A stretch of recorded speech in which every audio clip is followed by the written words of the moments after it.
What about honorable mention for DHP, right? That's an injectable drug that's liver toxic. Yeah, but it's only 2 studies. But it was pretty toxic in the one. Yeah, it was pretty toxic. It's like 112 milligrams for a 220-pound person. Showed liver growth. Yeah, and apparently, anecdotally, as of recently, there's a lot of bodybuilders running it in replacement of Masteron and Primo because it's so much easier to get and so much more affordable, and they get comparable cosmetic results, but no post-injection pain and no significant changes to liver enzymes. So it's one of those drugs that's still on the haven't touched it yet list. Just the list is very small. As of recent. I don't know of any way to brew it without glycol, so I wonder if there is. Okay, yeah. Because that's what I think was the previous formulations, was just in glycol. But you could smell that when the package arrives. Welcome to the Anabolic Roundtable, episode 16. We wanted to do the brain, but our brain surgeon couldn't make it. So we're going to discuss the liver instead. We have no show notes, zero preparation.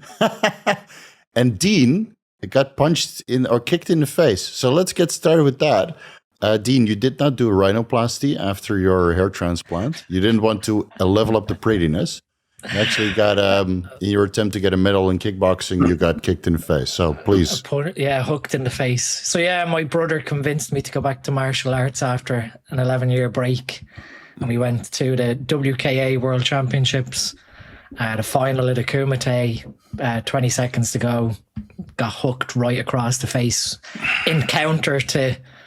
The guy threw a kick, I dodged it, countered with a punch to the stomach, and as the punch landed in his stomach, my nose decided to go on holiday off to the right. It was one of those punches where it's not even like, when I was growing up doing kickboxing, you get punched in the face and you like turn around to someone behind you go, have I broke my nose? You've always had this worry that something's going to happen to your nose and get punched in the face, but this was like I didn't even have to ask anyone. You knew just by the feel of the bone was sitting over here. So you were right there in your peripheral vision. You're like, yeah, that's broken. Yeah. And then blood coming down the back of my throat and the bone coming out the side there. So yeah, I was admitted to hospital over in Sheffield. ENT basically said, unless your nose is fixed ASAP within like 20 minutes, 30 minutes, you have to wait 4 to 5 days for the inflammation to settle. Luckily, a CT scan was clear of like septal hematoma. That's your biggest risk when you break your nose. And he just basically said, you're cleared to fly home. Like it's only a 30-minute flight back to Belfast. If it does bleed, go straight to A&E on your way home, driving the car. And then I booked in a private surgeon and he, assessed everything and basically said I'll make a slot ASAP this Sunday. So within a week between it being broken, it was fixed again under general anaesthetic. So I've got this lovely splint for the next 6 weeks. So we're like 9 or 10 days in, middle of December, it'll be reviewed. But yesterday night in my sleep, this is almost like a spring that like grips your nose with some adhesive. It came off in my sleep. It was slowly slipping off my nose over the last few days. But happy to say my nose is straight underneath. So it's just a matter of patience. Didn't say that again. You dropped out a little bit. Oh, sorry. It's just a matter of patience and wait until the middle of December for the splint to come off. Right. Doing all the usual sort of stuff. Wait. I was just going to ask, like, what's the fucking healing protocol? Wait. Obviously, when you have surgery, even like tendon surgeries, muscle tears, but any sort of surgery, the best thing is waiting for the inflammation to die down. From like let your immune system go in and clean up the debris and the mess. You've had technically with like nose surgery, you've had someone go in with an instrument up your nose and push everything back straight, which I'd say is quite fun if you were to watch. Because I broke my finger years ago when I was a goalkeeper growing up, and that had to be set back in place. But yeah, it happened to me with a dislocation on my pinky playing basketball. Just up, right? It sticks up, and then because the doctor couldn't do it, and so you just pull it back like that little, like this little game, Yeah, just pull it back. And the doctor looked at me like, "What the fuck are you doing?" I said, "Hey, if you can't do it, then I'm gonna have to do it myself." Well, that pinky was out of place off to the right, and the orthopedic consultant, I think it was like 16, gave it a local anesthetic. And I remember at the time he said to me, I can do this to someone, no problem, but I'd probably throw up if someone was to do it to me. And I'm like, what do you mean? And he literally just got my finger, bent it in an L shape across the other fingers, let go, and it just clicked back straight. And like, you're just watching this. Obviously you can't feel a thing, but you're like, it would be like almost just like torturing someone where you just grab their finger and pop was across. That body of lies with that movie where his fingers gets like fucking chopped off? So with the protocol, being diligent the first whatever week, staying very hydrated. It was a general anesthetic, so that's going to have knock-on effects of like dizziness, dehydration, tiredness, constipation. Constipation. I think, to be honest, my bowels didn't really take a hit, which was good. Okay. The first 2 days, it was like having a very bad cold. There was a lot of congestion, a lot of mucus, but using saline nasal spray rinse you can buy in the UK, you can get Sterimar, which is just a pressurized nozzle with saline water. Keep spraying that up to gently break up, I guess, the mucus and whatever else is up there. You don't have those Sudafed nasal sprays that all the Americans get addicted to, right? You don't have that there. So after the surgery, that is one of the things that is prescribed. The xylometazoline or oxymetazoline spray. But like you said there, if you're using these things chronically, you're going to get addicted to them, and that when you stop using it, like PPIs, there's a rebound from homeostasis. So I've tried to limit the use of it. I can see the logic, and that it helps you to breathe through your nose, it helps to relieve some of the congestion, but just keeping things clean and sterile, no blowing of your nose, just letting sort of stuff come down naturally. I think I'm pretty much in the clear now. Like, I had one day like last Wednesday where it was throbbing, but at that point it was throbbing because all the left side of my nose was real itchy from that laceration of the bone that went out that way. Last night I seen that's completely healed. There's not even a scar, which is amazing. I think, from where I take things now, it's really about, you're not allowed to do any training for 2 weeks, and I can accept that. You can't do anything that raises your blood pressure or strain or, Valsalva, where you're like bracing your core and building pressure in your head. But my plan is from next week to get back to some level of like 50-60% in the gym, because it's been maybe 3.5 weeks since I've gone to the gym. Like we discussed the last time with the back injury, my body weight is held 88, 89 kilos. I'm a bit less TRT full now, right? Just a regular TRT dose? Yeah. If you're less full, but other than that, there's been no muscle loss to speak, which we covered. With moving from here, now we're into this sort of cleared period where we're like 12 to 14 days post-surgery, or we're getting there. Start using stuff like PPC 157, TB 500 to improve angiogenesis, improve blood flow, but try and improve collagen deposition, because part of your bone matrix is collagen. Right. So we've got good data to show that collagen, tripeptide collagen, which is a three amino acid peptide. KPV, right? KPV would be a tripeptide, but just tripeptide collagen would be hydroxyproline, proline, and I think lysine, I think is the other one that's attached. It's just a short chain amino acid peptide that acts like a cell signaling molecule to improve collagen deposition as well, and has, in theory, higher bioavailability absorption than regular marine collagen.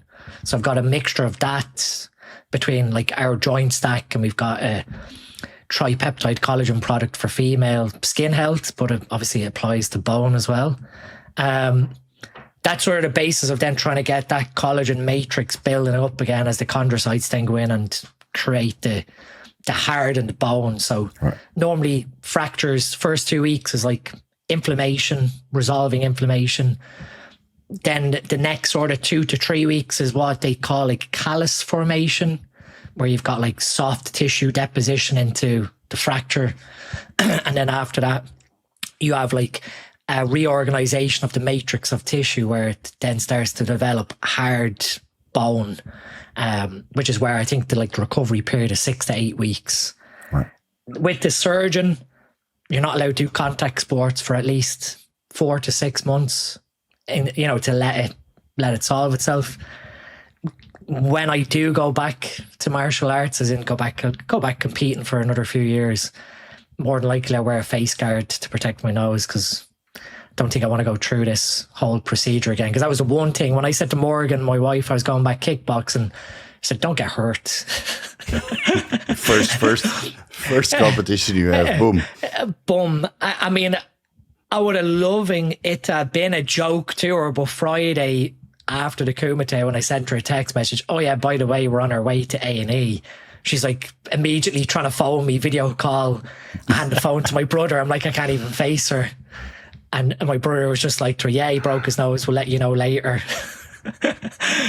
So between BBC, TB500, the other one that is very interesting, and I ran it before, and it did have some level of benefit over onto, I broke my elbow years ago as a goalkeeper. Again, all these injuries with goalkeeping. I ran Cartalax as a bioregular peptide. And Cartalax obviously has some research, obviously out of Russia, to improving chondrocyte activity and then improving cartilage and bone remineralization. That my plan is to run Cartalax for 6 to 8 weeks. I think when people look at bioregulators, the evidence is super thin. So I got offered bioregulators, like all of them, from previous sponsors. And I look at the scientific evidence and there was nothing, literally nothing. And nobody was talking about it. So I've heard 1 or 2 people talk about Cartalax, that I got some results out of that from chronic knee pain or elbow pain. So if you have results, if you have data, please let us know, because I mean, whether it works or not, right? Data is data. I want to see, obviously, I know that this, based on how it looked last night with the splint falling off my sleep, my nose looks, aside from a small bit of inflammation at the bridge of where it's been fixed, it pretty much looks good. There's no bruising. Yeah, you would expect you to look like a panda, like blood protrusions all over your nose. And I wrote off work for 2 weeks. I was like, I'm not going to be able to do anything for 2 weeks. I'm going to be like, publicly, I don't want people to see me beaten up from surgery. But we're out the other side, and like when it got broken, I didn't even have the black eyes then. Cartalax. See me after my gyno surgery, I was like, I had blood up until my penis, basically. Fucking sick. I did the liposuction also. I was a mess, dude. And like inflammation, and it looked like jelly rolls, black jelly rolls.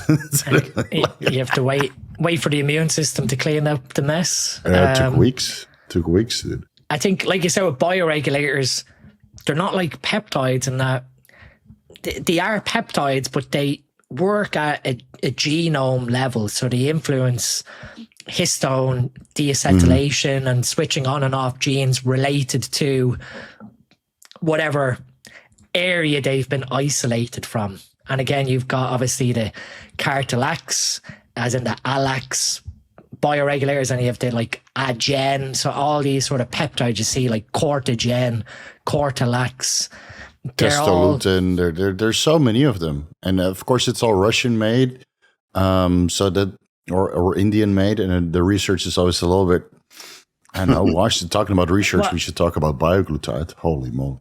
But continue with Cartalax.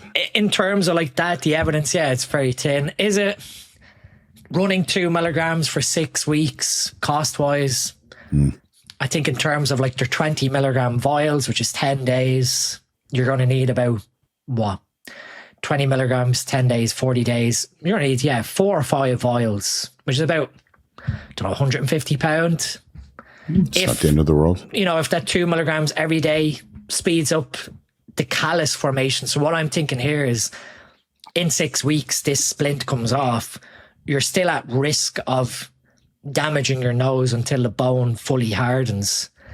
Can I speed up that collagen deposition, that when I get to 6 or 7 weeks after the surgery, I'm in a position where that matrix has gone beyond the soft stage and starting to develop hard, that I might get back to contact sports much quicker than 4 to 6 months. Like I might be able to go back to some level of competition, after 12 or 14 weeks. Anything that reduces time to speed up the recovery process. I would take it to pick your opponents very carefully. Yeah, I mean, not the face. Maybe you can make like a backyard before you do actual competitions. When you go sparring, say, hey, anything go liver punches, shoulder taps, back of the head, fine, but not the nose, man. What I've bought is like a big face shield for my head guard. So kids wear but these. Then your nose is still exposed, right? No. This one basically comes out like a fishbowl from your face completely. It's like a motorcycle helmet. Yeah, it's basically like that. And I said to my brother when I looked at it, Safe Strike by Top 10, I said to him, like, for sparring and, sparring in the beginning with him and entering maybe some competitions next year, I'll wear it. But it comes out from your face that you're giving that space when you do point fighting, like sport karate or point fighting kickboxing, which is what we do, or kumite. Obviously, you can't wear a head guard in kumite. You're giving space where if someone hits the front of your face guard, they're going to get a point rather than hitting your face. There's a bit of a 3-inch gap from your face with the face shield. Right. That I'm not going to wear that forever, but it'll be something to gain a bit of confidence that I know I'm not going to break my nose from the first punch I get going back. That aside, what other things have I been looking at? Probably during this time. Vitamin D, vitamin K, magnesium, phosphorus. All these, yeah, exactly. Yeah. All these simple things that, again, I made a post on it the other day of, as much as it's crazy to do like all these protocols, optimal hormones and everything else, when it comes to like a break and it's being set, like nutritional basics and patience pays off. But, optimal vitamin D, where it's based on where you live, it could be 5,000, 10,000 IUs of vitamin D3. Vitamin K2, 100 to 200 micrograms of vitamin K2. MK7 daily. Calcium, 800 to 1,200 milligrams of calcium, elemental calcium, depending on your nutrition.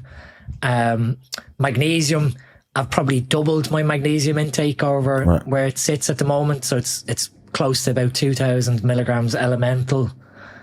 And what was doing? Phosphorus. Phosphorus, I keep around 400 or 500 milligrams from potassium diphosphate, which is in one of our smart products. Yeah. So, it's hard to find, like, you have 99 milligram phosphate or phosphorus tablets, but phosphorus is found in a lot of animal protein. So if you go through the nutritional database and you index all your food, you see that you get a couple thousand milligrams of phosphorus already. So I did like 200 milligrams of phosphorus when I had that leg surgery. But even then, 3 months after leg surgery, you could see that the bone was healing, but you still have like these little holes where the screws used to be. Now it feels a lot better though. Yeah. But now it's almost 1 year post-op. Taking time like that with patience and letting it adjust itself. So yeah, basics always first with something like this. Not really, you laugh, but like rest and having to take a step back. I think what humbled me about the whole scenario was after the CT scan, they admitted me into a ward to see an NHS ENT consultant to sort of say, okay, yeah, you can fly home. It was after midnight when they admitted me into the ward, so I just went to sleep, waiting till the next morning.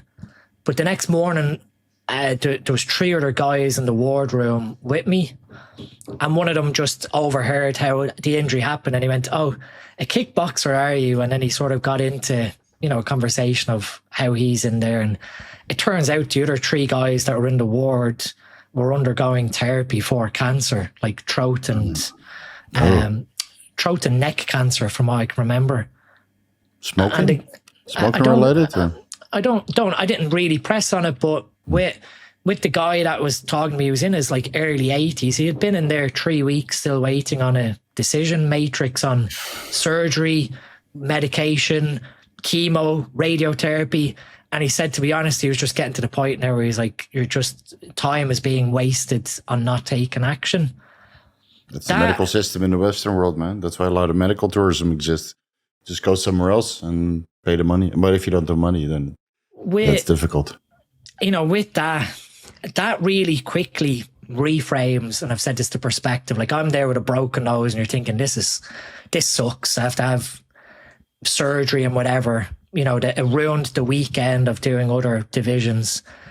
But at 3:00 on Saturday afternoon, when the consultant came back and said, yeah, your blood count is after dropping, but we're happy that, you've not had excessive blood loss from it, that we can release you. Saying goodbye to that guy in the bed across from me, feeling gratitude that I get to walk out of that ward and these guys are in a much more serious position, always reminds you that when things happen to you, there could be much worse things going on in other people's lives, that not that you feel guilty, but saying goodbye to those guys, getting that sort of release of, yeah, you're free to go and it can be fixed. That, made me really grateful for. Yeah, and you'll heal like 2 times faster than average also, because you got all the cheat codes. Yeah. As much of an inconvenience as it is, I appreciate that it sort of made me slow down a bit the last couple of weeks with work and everything and being in the family. Obviously, trying to explain to the boys that it was an accident and not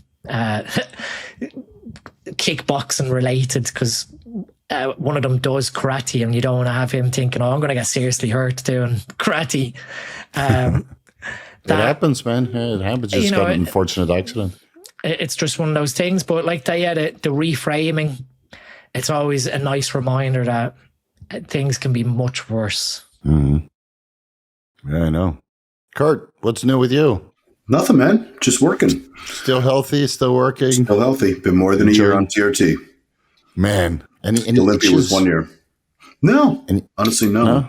Okay. I don't. You didn't lose any size, right? I don't feel like I look. I'm pretty convinced it's because I sleep really well that allows me to keep the size and the condition. Okay. Because you notice, right, when you ramp the gear up, your sleep goes to shit, and then you need more gear to keep going, and your sleep goes even worse. And I'm pretty convinced the sleep's probably the most performance-enhancing thing we have available. Yeah, and then you're enhancing your sleep with how many milligrams? 6 milligrams? 3 milligrams of Serostim? 3. 3, right? 6 I use. Yeah, 6 or 9 I use. 9 I use. Yeah. Yeah, I came off the GH because it was making me too sleepy. So I just do 10 IUs post leg day, and that's it. Okay. Because otherwise, it's like, I got too much stuff going on. So I finished the high dose SLU experiment. No change on blood work, besides that my lipids were lower. So HDL came down to 40. LDL was like 55. But then again, I take ezetimibe and citrus bergamot and amla extract, but that came down from 70 to 55, give or take. Triglycerides were like 24. Oh, wow. With your diet too. Yeah. So an high-fat diet, low triglycerides. It's the lowest I've ever seen it. And everything else was pretty much the same. Hemoglobin A1C was like 4.6. That's great. So that's pretty low. So I checked my cancer markers, checked everything. And yeah, so apparently no on blood work, nothing. I didn't do any imaging yet, but I'll do that somewhere in January. Your A1C was trending higher though, before, right? No, it was like 4.9. I mean, I do a ketogenic diet, so my hemoglobin A1C is like, I have like 70 grams of carbs, maybe 100 grams of carbs per day. I was eating a little bit more carbs because I felt hypoglycemic at times. It feels that SLU PP332 at a higher dose really speeds up your metabolism. So fat loss was easy and getting fat was difficult, which is weird for me. Usually getting fat is easy. So I'm happy I ran it for like 8 to 9 weeks and I stopped it and no rebound. I think the mitochondrial upregulation is longer lasting because mitochondria, depending on the resource that you read, they have approximately 100-day active life. So every 100 days you get turnover of mitochondria, but it could be years, could be a couple of days, depending on oxidative stress. But since I manage oxidative stress, let's just assume that mitochondrial biogenesis and content of my body is upregulated for 100 days after stopping the SLU. And I'm still taking MOT-C and SS31, so I get some upregulation in that sense. I think I'm good until the end of the year. Yeah, and that's exactly what my diet is. So I'm pretty lean. And it was a fun experiment, but nothing to really show in blood work. What's the percent upregulation of mitochondria? That you really don't see in the data. Okay. You don't see that with MOT-C or SS31 either. Did you say mitochondrial biogenesis through a particular pathway, whether that's the estrogen-related receptor alpha or MASLD directly helping with mitochondrial biogenesis? The percentages are, I can't remember reading that in the scientific evidence. I've never Dean? seen it. No, Dean, did you see anything in it? No, right? No, I've never seen anything directly. That's why I'm very interested to see what like the long-term aspect is with high-dose SLU.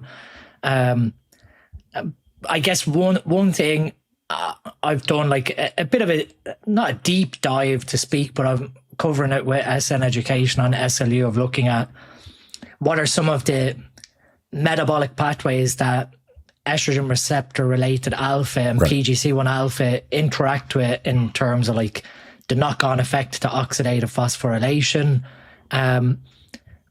Obviously, when we have lipolysis or fatty acid oxidation is probably the better term. When we have fatty acid oxidation occurring chronically within our cells, there is a potential risk that our PEDKA-II enzyme basically gets upregulated, so PDH downregulates, and so your ability to use glucose by the cell gets impacted. So I'm very intrigued. I think it's great and a great experiment, but I'm just thinking of the long-term picture that 4 to 6 weeks might not show anything chronically. So doing the sort of imaging and markers, cancer markers, everything else like that is a great way of proving this is the outcome. Yeah, but if you do it multiple cycles, then you might still get some. Yeah, the real downside that I noticed was hypoglycemia. But then again, when you don't eat so many carbs, you take retatrutide, which is a glucagon agonist. I mean, what is doing what, I think, it's one of those ones that where there's going to be a sweet spot. We have the human equivalent dosage from animals.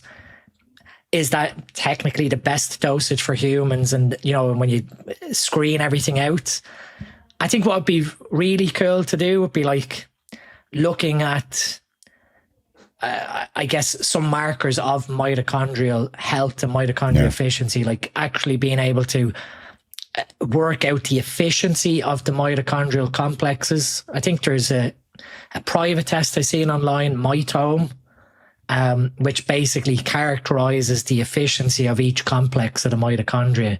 I'm not sure how their assay works, but I think it's a saliva test. Be a really useful way of like pre and post SLU to show what's the change in the energy kinetics of each of the complexes.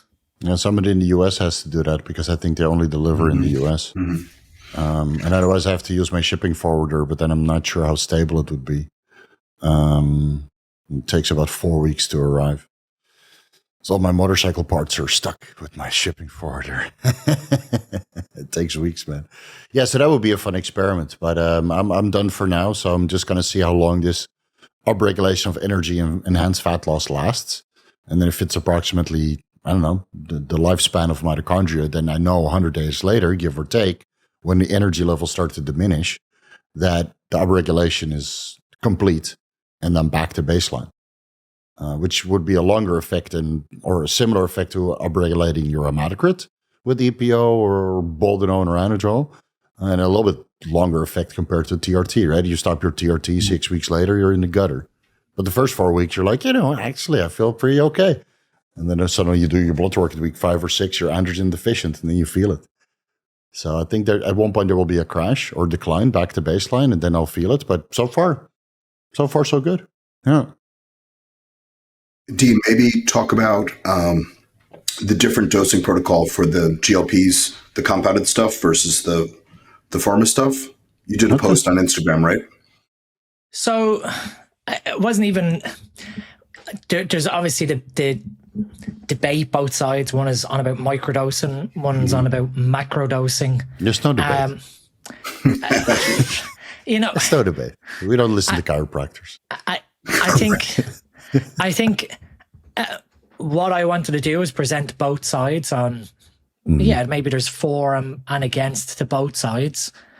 Macrodosing, you're going to see a bigger occupation of the receptors very quickly in terms of Cmax, which could bring adverse events, which is in theory the appetite suppression. And then the other side of it is if you microdose, you're offsetting Cmax in that period of time of absorption. But from a pharmacokinetics perspective, by the time you get to the half-life of the compound, like 5 half-lives, steady state concentration in theory is achieved. But in saying that, I mean, they've been studied with 1 injection per week, but that's how we have to view these drugs were designed for, I don't like saying it, but unhealthy people to speak. And injection convenience, just like Nebido. You go to the doctor, So 1 shot every 12 weeks. First 4 weeks, you're great. And the last 8 weeks, you're like, oh. Well, there's also a chemical difference between the compounded and the pharma stuff. In terms of like, when we look at potentially the pharmaceutically made GLPs versus what is made underground, if you want to call it that, they could still be in theory from a pharmaceutical facility. A lot of these, like a lot of drugs have some level of patent protection in terms of how they are delivered. There's, some level of absorption matrix associated with the compound, which favors how well it stays in the body. And we know with, for example, tirzepatide over retatrutide, we have this aspect linker on the peptide, which enhances stability. If the underground manufacturer wasn't as careful at creating the same compound, then there might be differences in how the drug is absorbed and distributed versus the underground versus pharmaceutical. And so in theory, an underground made version might need to be dosed more frequent if it's not of the same pharmacology as a real pharmaceutical version. Because the pharmacokinetics are affected and the half-life is shorter. Correct. That's what I was getting at, is the studies on the pharma stuff. Fair point. I didn't take that into consideration. I can't argue for it. And both of them make sense, to be honest. This is where I don't think one is wrong over the other. But we know, obviously, how it's been studied. These unhealthy populations may have some level of glucagon, not glucagon even, the GLP receptor could be internalized. So it is a cell surface receptor like insulin in unhealthy populations, in like type 1 diabetics or even type 2. You might need to dose this once per week to get a big high Cmax in order to see an effect from the drug. And that effect, I guess, at week like 5, 6 of these compounds, the outcome is HbA1c control, like controlling blood sugar stabilization.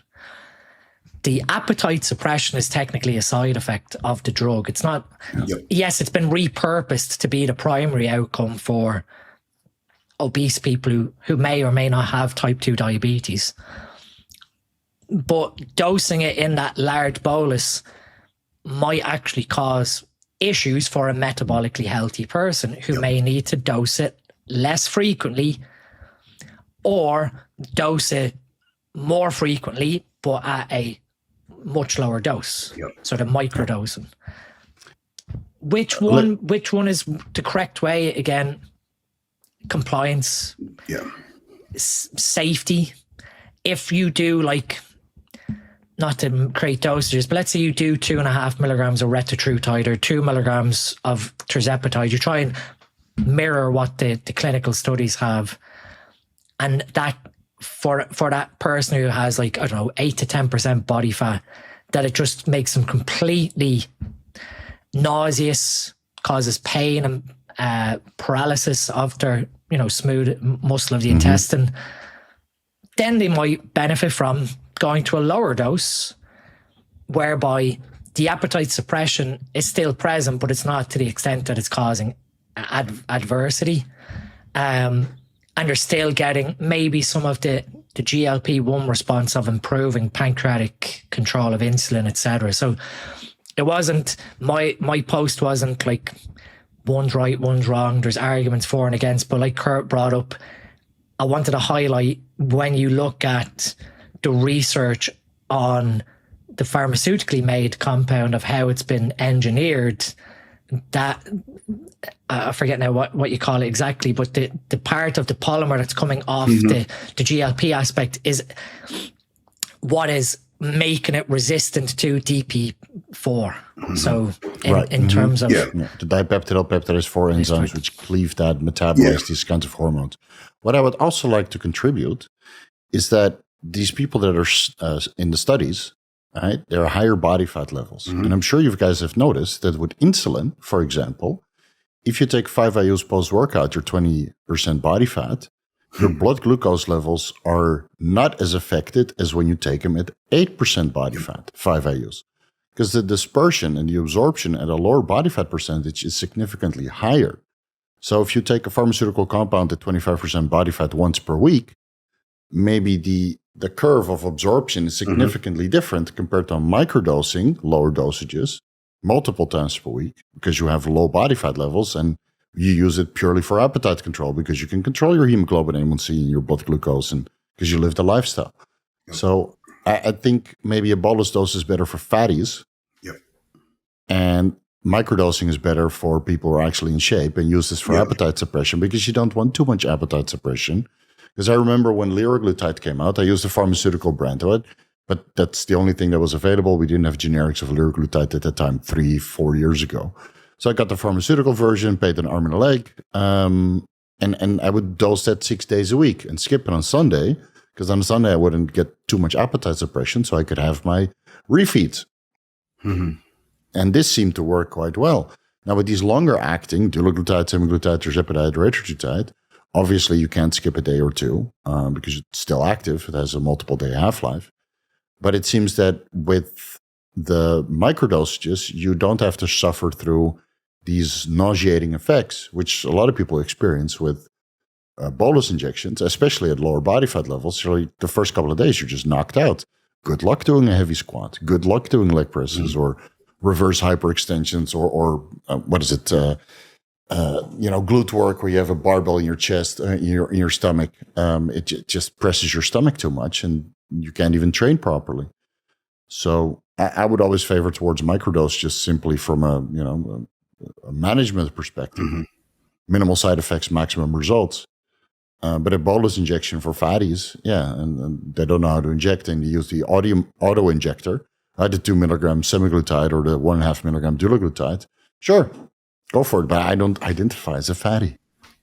No, I wanted Dean to talk about it because I was just trying to point out the differences so people can understand, right? So you're looking at obese people with the pharma grade, right? And what's happening when your body fat's over 15 or much higher, there's chronic inflammation, right? So the phospholipid layer of the cell doesn't allow that receptor to go to the surface as easy. That's why one of the reasons why the bigger dose will work better in a fat person. Maybe that's also microdosing simply because it gets absorbed so slowly. You have more steady state release. I just want people to understand the difference. It's almost like an ester attach, right? The difference between the pharma GLP and the underground, potentially similar to growth hormone, right? It's the same parent thing, but it just made to do a different process. So it's not going to react the same way at the cell. The delivery mechanism is different. I mean, everybody who's tried the liraglutide or the dulaglutide or the semaglutide pens compared to underground lab, there's a unique smell. And it's the same with growth hormone, insulin. Some brands may have a unique smell, some just smell like nothing. But that's the additional ingredients that help with the delivery. It contributes a little bit to the aroma, basically. And you're injecting that. But with peptides, it's a couple binders and probably not of the patented ingredients that help with the pharmacodynamics or kinetics. Did you guys read up? I was going to say it's good that we've sort of talked about that publicly to not play into they said this and they're wrong. It's, just let's discuss it logically rather than get very emotionally fueled. Yeah. Well, we have enough educators like that already. Did you guys read up on Bioglutide, that it might potentially just be a scam and that all the scientific evidence is fraudulent and found? I didn't see that. Yeah, so there's a guy that really went into the research, and you see that the research from Bioglutide done by Biomed, the guy that owns it, Vietnamese guy, it's a known scammer or counterfeiter, and he probably copied a lot of the scientific evidence from tirzepatide and retatrutide into the scientific evidence of Bioglutide to make it appear that it's just as effective or more effective with this additional IGF-1 agonism. But hey, there's no CAS number.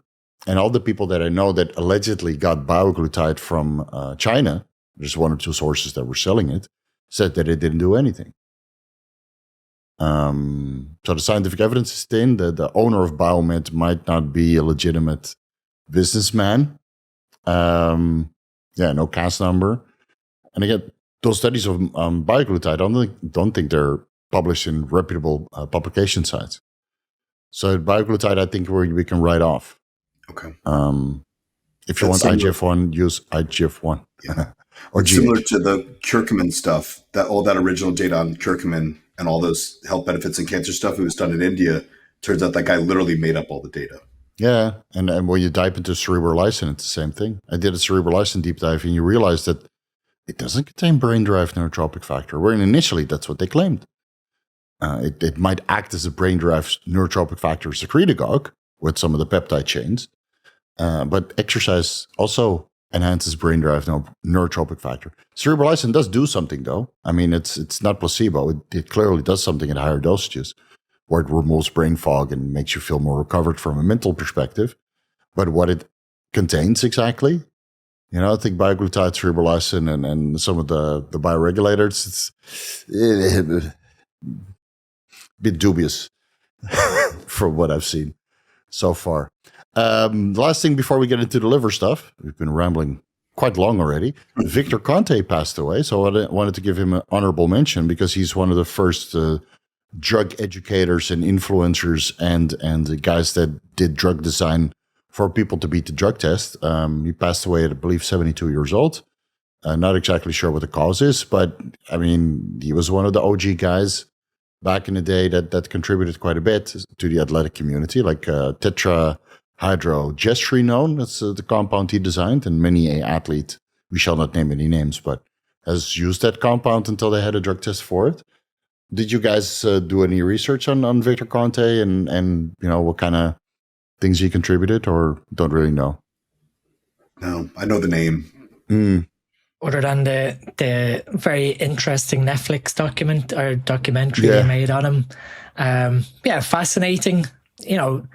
Fascinating how they set up their own analytical lab for these athletes, and how they, alongside his chemist Patrick, how they reshape the athletics. The documentary, if anyone has Netflix watching this, go on to, I think it's like Uncovering the Truth or something of what it is. It's some like series, but yeah, it was fascinating to see how eventually they got him, which was by just searching through the trash. Yeah, basically. And then I think you went to jail for this stuff, right? For a while. I think, but then I guess the positive spin at the end of the documentary was he then took a serious role in trying to develop, drug testing and becoming affiliated with that sort of background knowledge. I guess it sort of stands on what we're seeing with, how transparency is evolving over time. Back then, how secretive it was to hide the use of, hormone optimization or, anything that's going to have an anabolic aid. What risks they'd go to, I guess, is what you'd say. To make sure that they're like, what was crazy to see was they got ahead of the curve with like the epi testosterone ratio. So they were like administering epitestosterone so that when you had urine tests, they were maintaining the ratio of, I think anything above, I think it's 6:1, is it, Steve? Yeah, 4:1. For 6:1, depending on the Well, federation. 4:1's the natural limit, right? Right. For natural, they have an upper limit of Olympics 6 allow to 1. up to 6:1, which is wild. Yeah. So you could actually buy epitestosterone on many of the chemical research websites. And of course, it doesn't really matter because nowadays they have carbon radio isotoping. So you could see that the testosterone and epitestosterone is coming from exogenous sources. But back in the day when they didn't have carbon radio isotoping, you could just administer epitestosterone sub-Q in a 4:1 ratio and then figure out the clearance. And then, with a good lab, you could actually detect that. And it might have helped with similar practices too. It's with testosterone propionate, you can see carbon 12 and carbon 13 running parallel in serum. Right. Versus like an ethane you only see the exogenous. Right. Yeah. So if you don't do that carbon radioisotoping and you just go by epitestosterone to testosterone ratio 2 days before the show, before the drug test, it's enough to get a favorable rating. Yeah. When you have to fail the epi ratio first before they do the other tests, because the cost is too great. Yeah. So you'd have to be pretty dumb to fail that first. Yeah, it's an IQ test, just like Victor Conte said at the Joe Rogan podcast. It's an IQ test, not a drug test. So I learned a lot from that guy in my career of helping athletes beat the drug test at the Olympics and various other sports at world championships and that kind of stuff. It's just very hard to keep track of it because every year there's new testing parameters and it goes super fast now. So that's why I retired from it because it's very hard to keep track. And there's more and more drugs, that are getting added. And then you try to go through the metabolic pathways and there's no data on it. It's a little bit tricky to keep track. And everybody wants to use the new and approved stuff. But if it's on the list and they have a testing parameter for it, then it's very difficult to make them or help them beat the test. So I retired from that stuff. All right, with that out of the way, 45 minutes of rambling, let's get into the liver health. Where should we start? Should we start with the liver enzyme ratio, the ALT and the AST being elevated by training? Just start off simple. A lot of people, they do their blood work the first time. They go to a hepatologist. And the hepatologist thinks you have liver cancer or liver failure because your liver enzymes are over 50. The ALT and the AST are over 50. Doesn't realize that aminotransferases are also found in skeletal muscle and raised within a couple days following training. But they stay elevated and compound due to continuous workouts. And I believe that ALT has a half-life, 18 hours? Or AST is a half-life of 18 hours, and ALT is a little bit longer, 48 hours. But since AST is produced so fast, you often see in bodybuilders that AST is higher, especially enhanced bodybuilders, because probably some overlap from drug metabolism, that AST is 1.5 times or twice as high as ALT and stays elevated shorter compared to ALT. So if you stop training for a week and you stop taking all this oral garbage, you see these liver enzymes drop in half. And then your doctor's like, how the hell did you drop your liver enzymes this fast? So I took the drugs out and I took the training out. And if you fast, you can, you stop eating, besides maybe a little bit of vegetables, then it goes down even faster. Because there's no enterohepatic recirculation. You're basically 100% detoxifying all these liver enzymes. So usually, if you test GGT and bilirubin too, and if those are normal, it just shows some exercise. Right. So gamma GT is related to glutathione. Mm-hmm. So it's a part of the cell membrane that is very susceptible, or it helps with glutathione metabolism. Dean, help me out here. It cleaves. Obviously, glutathione is glutamic acid. Now I'm having a brain. Glutamic acid, glycine, and I'm stuck now of what the 3 amino acids are of glutathione, which is strange. Mm-hmm. Glycine, glutamic acid, and cysteine. Jesus Christ. Cysteine, the most important one. Yeah. So gamma glutamyl transferase basically breaks, I think it's the bond between cysteine, glycine, and glutamic acid to recycle the peptide back into the amino acid constituents. So like you said, it sits on the cell membrane. And then I think inside the cell you have GCC, which is what couples cysteine onto glycine and glutamic acid to make glutathione. So when GGT goes up, it's a sign that you've created more copies of the enzyme on the surface of the receptor to try and recycle glutathione faster back into the cell as constituents back in. So when GGT goes up, it can be a sign of, I guess, acute liver inflammation. It can be a sign of acute infection, which will affect liver inflammation as well. You're using glutathione to offset infections. I think all-cause mortality, I think we covered this before, GGT, once it starts going above 25 to 30, all-cause mortality starts increasing quite quickly. So it's one of those ones that needs to be appreciated with, like Kurt said, ALT and AST, the ratio is what's normally more important than the actual numbers. Yeah. Normally they're a 1:1 ratio. I think, and what it's called is the Doritis ratio. If you have a higher amount, so let's say 1.5 to 2 times AST, I think it's a sign of acute liver inflammation. And if there's a higher ALT to AST ratio, it's a sign of longer term potential fibrosis or even cirrhosis. So it's looking at, and when it's in the red, you have to take into consideration, like Kurt said, well, where's bilirubin? Where's ALP? Because ALP, if the biliary tree is obstructed, ALP will go up and bilirubin will go up. GGT might go up. You're trying to paint a bigger picture that AST and ALT, if they are raised in the red, but it's a 1:1 ratio to speak, you can do, like you said, you just take a break from training for 4 to 5 days and see do the numbers fall in tandem together in that 1:1 ratio. If we look at, you know, the markers on blood work and we see raised bilirubin and raised ALP, but ALT and AST are still not elevated, you know, in the hundreds, but we've got raised bilirubin and raised ALP, you're probably going to start seeing dysfunction in the liver enzymes coming from the biliary tree and bile crystallizing and causing potential fatty liver disease. So I guess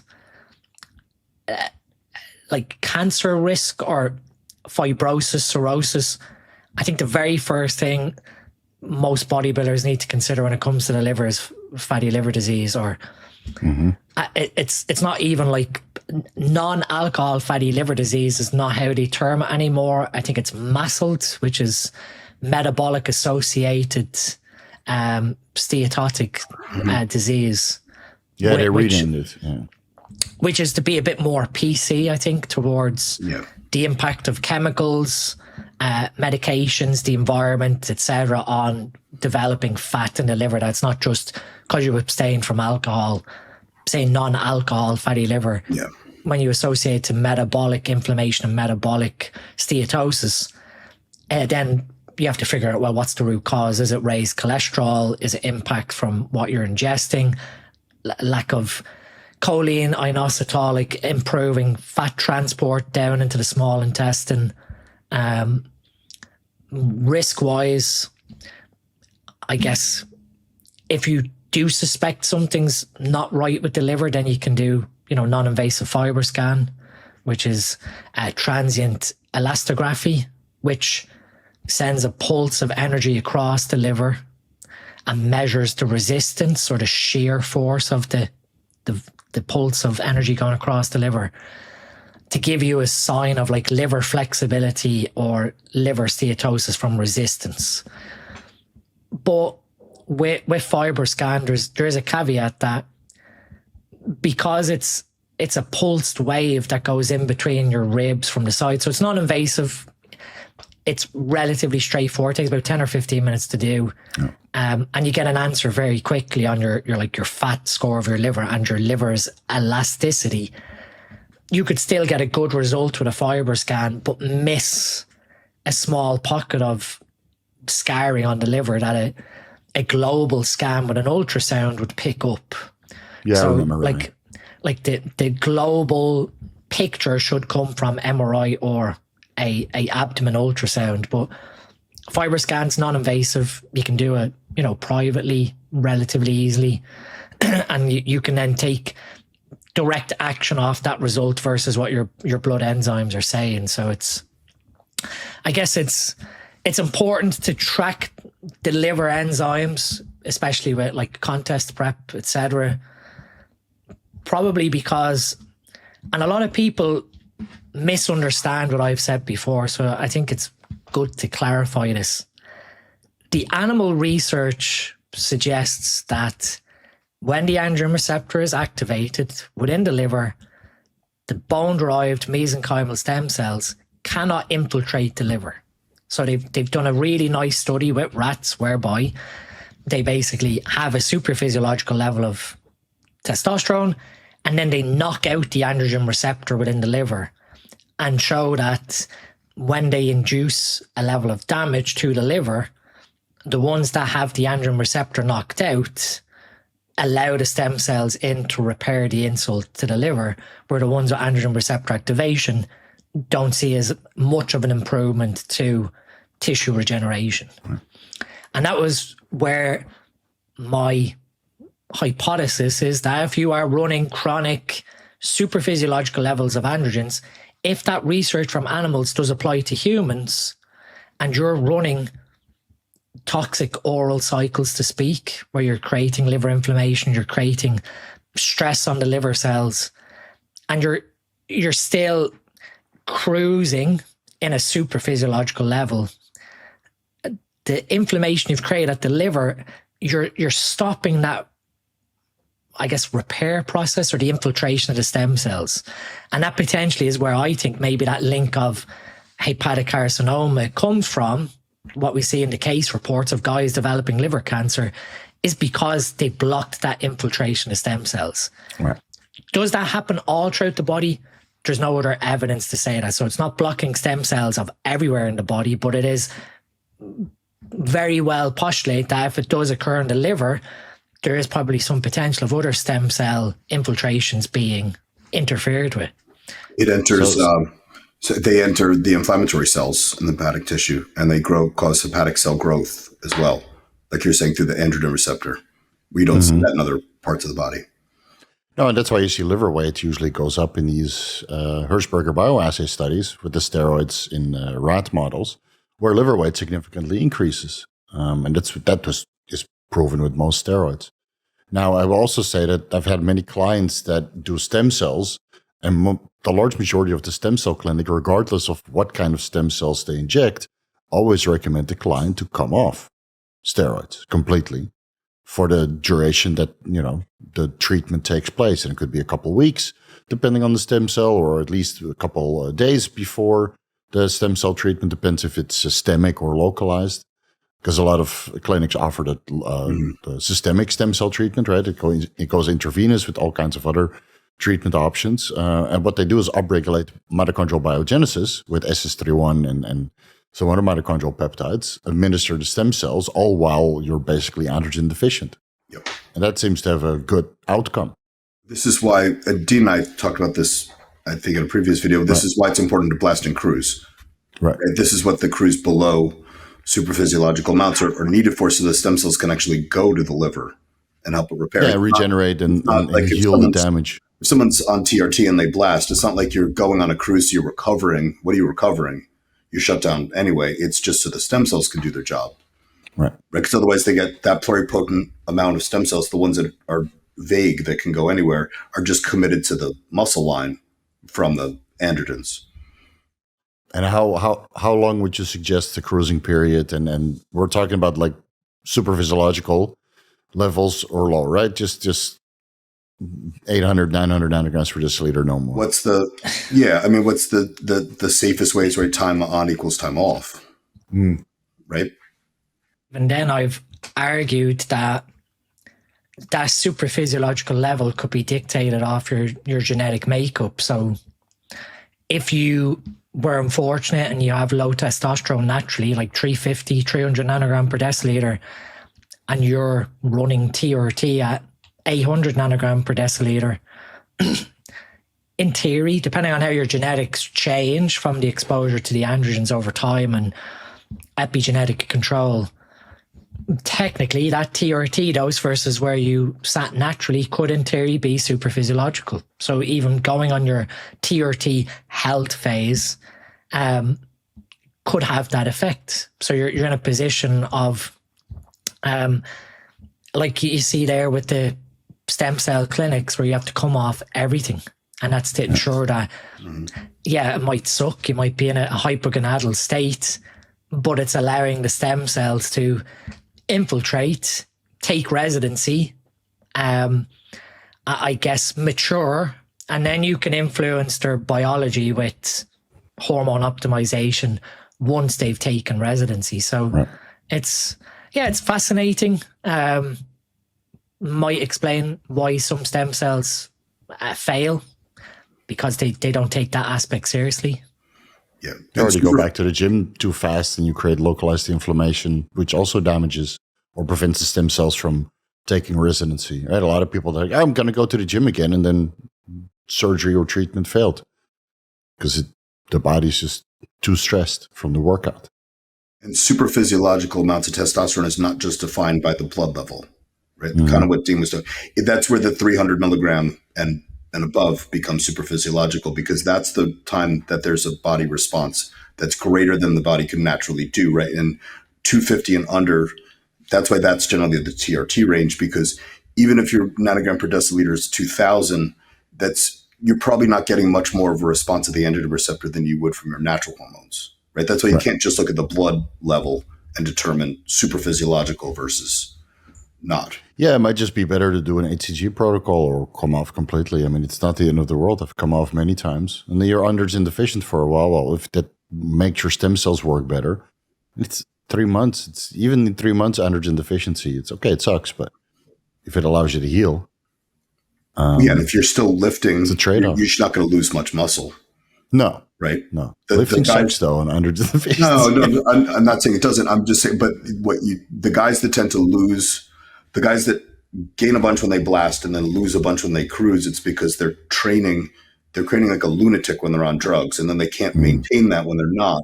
And so the stimulus from exercise is reduced. So then the muscle mass is reduced. But if you train the same, whether you're on or off, like blast or cruise or whatever, then the muscle mass should be maintained. Yeah. That's right. You're going to lose some fluid and some inflammation when you come off, but you shouldn't see these big drops. No, you shouldn't. But when you see the guys that blow up on a cycle and then shrivel up and blow, the Levroni style. You're an alcoholic off cycle and then and then train your balls off on cycle and take all the anadrol that you can find. Yeah. So let's move over to oral steroids. I mean, that's always been touted as very damaging to the liver. Now, we see that scientifically, especially with halotestin, Superdrol. I think all the case reports on Superdrol have shown a liver failure or liver injury. In many of these case reports, people are also drinking and taking other pro-hormones. So it's case reports, you can't really take too much about it. But I remember when I did the Superdrol deep dive, every single case report showed liver problems. And in halotestin, it's a case with anadrol. It seems to be less likely, even though I thought halotestin was safe for women and kids. Yeah, allegedly. Oh, shit. I didn't see his liver enzymes go up on a halotestin only cycle. Yeah, okay. Good luck with that. Some of the orals are, of course, less invasive than others, but then dose and duration and what else you're doing, like Proviron.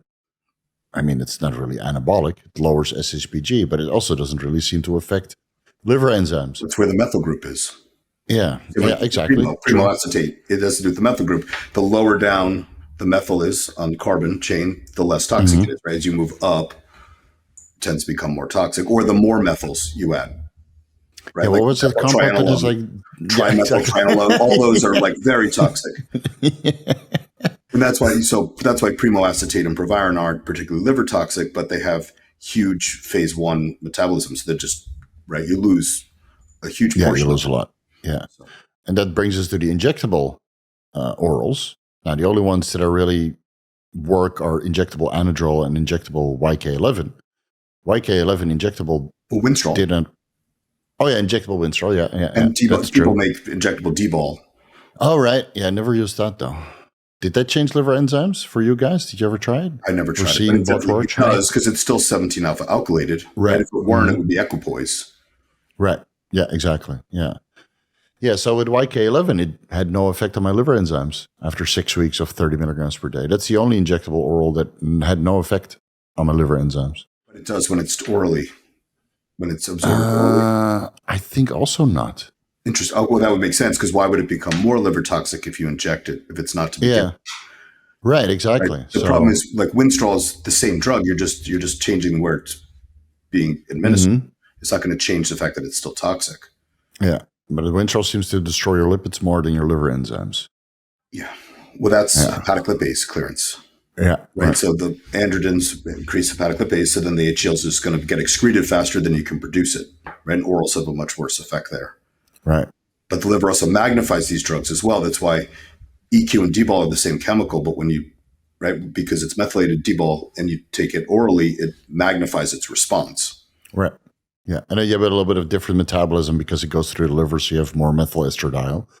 Whereas injectable boldenone seems to produce more esterone, and some of the metabolites seem because to androstenedione. It goes down to androstenedione. Right. So with the oral steroids, are there some guidelines that we can follow to make them less liver toxic besides not taking them or limiting the dose and the duration? 4 to 6 weeks. Once, twice a year. I usually want guys to either save it for prep for a show, right? Or if they're very large and they need to leverage it in an off season, I try to minimize it at the end of a cycle for a very short period of time. Yeah. Like anadrol's only 4 weeks, right? Because your appetite starts to go to shit anyway. And I wouldn't leverage, Anavar, Winstrol, those to me are more cosmetic. I wouldn't leverage them in an off season. Right. You know. No, I agree. Yeah, so you do anadrol at the end of a quote unquote off season phase where you need to break through some strict plateaus, or maybe you use it throughout, but once a week on your weaker body parts to have a little bit of this non-genomic signaling that helps with strength. You could, right? If you're getting stronger, you're going to get bigger. I would still default to the more classic. If you're just trying to get growth out of it, just use it daily, right? Because you're only for a short period of time versus, as a pre-workout. I know that's really common now, right? And we talked about why Anavar and Winstrol work that way as well, right? Because those two specifically commit the 3 amino acids for creatine production to creatine, right? So they ramp up strength immediately and through non-genomic methods. But they also, one of the reasons why they don't build skeletal muscle is because you're now missing 3 amino acids out of the liver that should go to protein synthesis. And a rat liver, and where they went wrong is the rat liver is not a human liver. Right? We see this with Trenbolone too. When you look at the metabolite studies, the way a rat breaks down Trenbolone has totally different metabolites than a human. Right? We're much more similar to a cow when it comes to the metabolites. Yeah, so that's what the mistake with the anabolic rating for a lot of these drugs is. It was based on a rat or a rooster, and we're not even remotely close to a rat. No, I know, but people still, and then some of the anabolic ratings are just taken out of thin air. Yeah. 500. Show me the fucking Hirschberger bioassay. Show it to me. or halo testing. What's halo testing? Like 1800? Yeah, or 2300 or something like that. Ridiculous. Couldn't find it. You couldn't find that Hirschberger bioassay. I looked everywhere, dude. That doesn't exist. Yeah. Yeah, some of them exist. And then they have the anabolic to androgenic disassociation. Times 100 is the anabolic to androgenic rating. That's what William Lebelin did. Based on what is the Handbook for Experimental Pharmacology, volume 43, some German by Charles D. Kokaki. And I did a super long deep dive on it, and then you realize that they just multiplied it by 100. Yeah. And the ranges come from multiple studies. And then you try to find those studies, the ones that are indexed in that Handbook Experimental Pharmacology you could find. But there's some of the references in Anabolics 11. They don't exist. Or they don't exist. But the EQ one. Yeah. Right? That was just made up. Yeah. Yeah, or nandrolone is compared to, or a Trenbolone hexahydrobenzocarbonate was compared to nandrolone acetate. I looked everywhere, dude. Couldn't find it. It's not even Trenbolone versus testosterone. It's Trenbolone versus nandrolone. And then there are follow-up Hershberger bioassays that show a completely different anabolic to androgenic rating or dissociation if you kind of go back in time and re-engineer or backwards engineer the formulas that they use for that. I think it's in a Trenbolone deep dive, what the actual Trenbolone compared to testosterone. And then it's versus testosterone injected and methyl testosterone orally. So that's even not, the delivery methods aren't even the same. And they don't account for the ester. So yeah, it was a clusterfuck. So let's not even go there. What I do think is that when you go on oral steroids, it's very important to take some inositol, choline, and TUDCA to help with fatty acid transport and bile acid synthesis, bile acid excretion, and eat some freaking fiber in your diet to bind up those fibers and toxins, or to bind up the bile acid and the toxins, because otherwise you get enterohepatic recirculation, and all the toxins that you're just excreting, you just reabsorb. That's why in some guys that don't eat fiber, their bilirubin is sky high. So the carnivore diet doesn't really work because there's zero fiber. And you see that in ferritin and bilirubin and all these crazy increases over time. It just gets reabsorbed. Dean, I know we talked about this in a previous podcast about TUDCA, oxbile, choline, right? Yeah, we discussed obviously when you're taking orals, they affect bile viscosity and potential bile output from the liver itself. Bile is very important because it helps with maintaining pH of the intestine. It's a lubricant as well. It helps move things along. That's why normally you get a bowel movement when you wake up in the morning. You have a mass movement in response to bile being secreted from the gallbladder down into the intestine, getting everything moving along. I think when we talked about that, things like oxbile, TUDCA, choline, inositol, the oxbile and TUDCA is playing into the bile viscosity, which is going to, you have secondary messaging within the gut, whereby if there is poor bile output, it can have downstream effects onto leptin signaling. So then you effectively feel fuller for longer. That's where that like lack of appetite, nausea with high oral dosage tends to come from. That if you supplement with an adequate amount of oxbile or TUDCA, whichever sort of suits your nutrition and your fat intake, tends to offset some of the appetite issues that come with orals towards the liver. We also have to view that with the liver, anything that's absorbed from the gut, the first place it's heading to is the liver. So in terms of, someone asked me before about, you have systemic circulation of oral compounds. So normally what happens with oral steroids is you will get packaging alongside chylomicrons, cholesterol particles of the oral lipophilic steroid into systemic circulation, into the bloodstream and then to the liver. But you can also have lymphatic absorption of a compound where an oral could be distributed in your lymph, but to be honest, it operates like 5% absorption roughly. I think it's a little bit more if you inject the lymphatic absorption compared to oral absorption, because the lymphatic system is, of course, activated by movement, and it's basically on the outside of your body. Whereas if you take oral steroids, through the portal vein, you absorb everything through the liver, and then it might end up in the lymphatic system a little bit later on. Someone asked me about figuring out different ways of improving absorption, like fat intake, which is where some people do suggest taking fat alongside an oral to improve that chylomicron delivery of the drug across the membrane of the gut. But why I'm saying that is, if our bile health isn't optimal, you could be at risk then of dysbiosis, of imbalance in the commensal bacteria. It doesn't necessarily mean that it's pathogenic, that there's going to be a disease coming from it, but the lining of the gut then can become compromised based on the dysbiosis. Yeah. So now, in theory, you could develop some level of leaky gut or gut permeability, which can let local endotoxin from your gut microbiome or LPS, lipopolysaccharide, pass into the bloodstream straight to the liver and cause liver inflammation. And that obviously can affect your liver enzymes and your cholesterol. That a good marker towards like gut related liver inflammation to speak is ferritin. Ferritin is the stored form of iron inside your tissue, mainly inside your liver. But the ferritin that the assay operates on for blood work is basically an empty cage that would contain iron. So basically, when you detect ferritin in your bloodstream, the iron that was inside the cage is missing. It's been offloaded like a shotgun shell. It bursts out into your tissues. First place that ferritin normally interferes with is your liver insulin receptors. So it can cause insulin resistance or hepatic insulin resistance, which can then have knock-on effects over time to liver glycogen and everything else.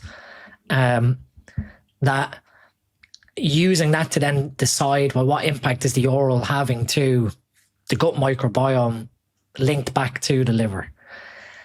You know, estrogen, for all we joke about, like estrogen receptor beta, they think is a contributor towards keeping our gut tight, keeping our gut junctions tight. So in theory, like that balance of when you're using an oral androgen, if you're not producing enough estrogen to fulfill that estrogen beta interaction in the gut, you could be creating some level of leaky gut junctions, which then opens up the liver to inflammation. So there's a load of things here that, you know, is there human data there? No, this is all biochemistry based thinking, but the biggest impact orals will have, in my view, is towards upsetting. Obviously, demethylation at the liver is what creates the liver inflammation, but it's the downstream effects on bile health, bile flow, bile viscosity, which then impacts your gut microbiome, which then can feed into inflammation into the body silently. So orals, is there a way of doing them safely, to sort of answer what we said?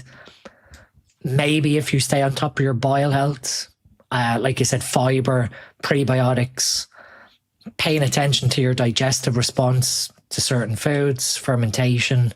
Are there other things? You know, antioxidants, GGT will give you an idea of how much support you need from NAC or glutathione directly, whether that's liposomal, injectable, reduced oral glutathione, which to be honest is a waste of time. That will allow you to see, well, what impact is that drug having on your detox mechanism, because obviously one of the ways we make these drugs, I guess how we inactivate them or make them unaccessible to the body is by changing,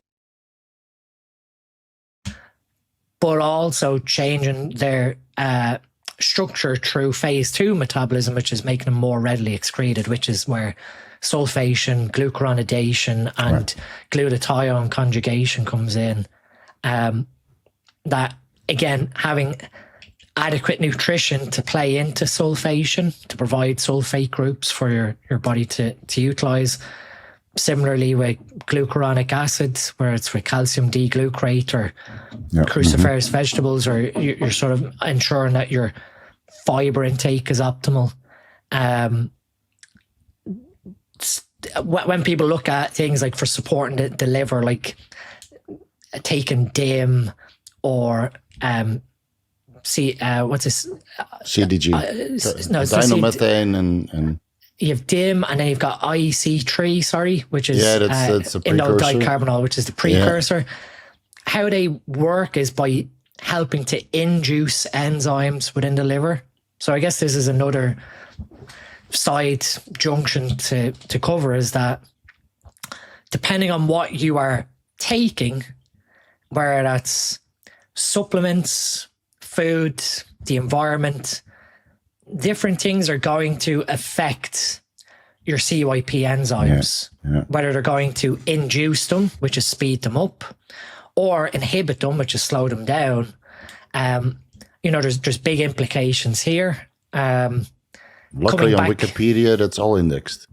It is, and there's some nice papers where it's all indexed as well. Like, for example, when we're looking at testosterone, CYP3A4 is the main oxidation enzyme that we consider. That is within the gut as well. So CYPs aren't just within the liver, they're in basically every cell, but we basically say they're at the liver because that's what the liver's role is, to do these metabolic transformations with first pass metabolism.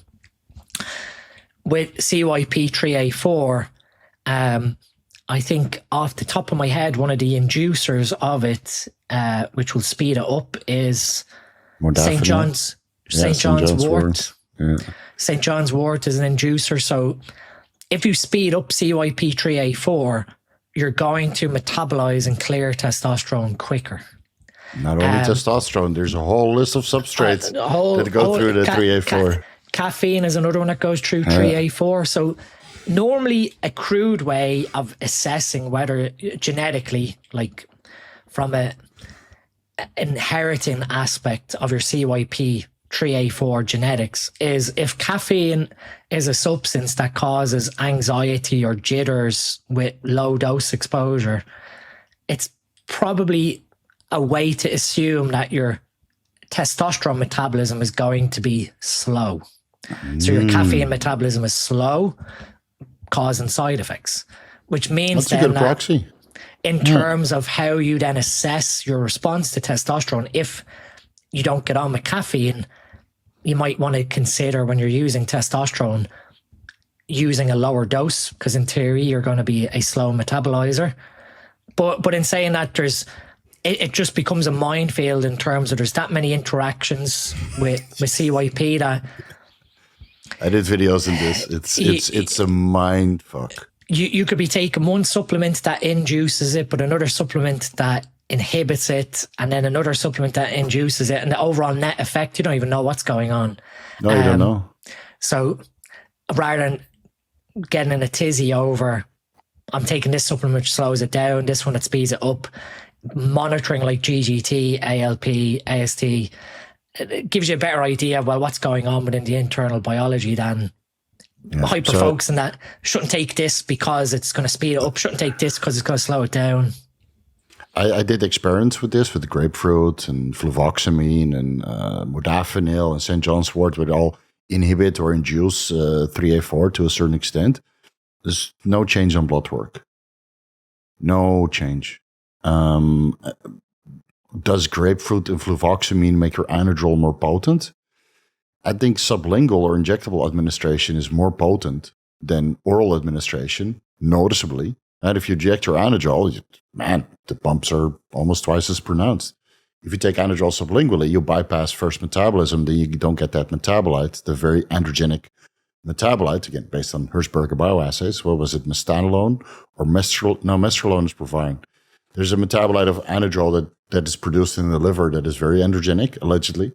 And if you take it sublingually or you inject it, you miss this first pass metabolism into this active metabolite.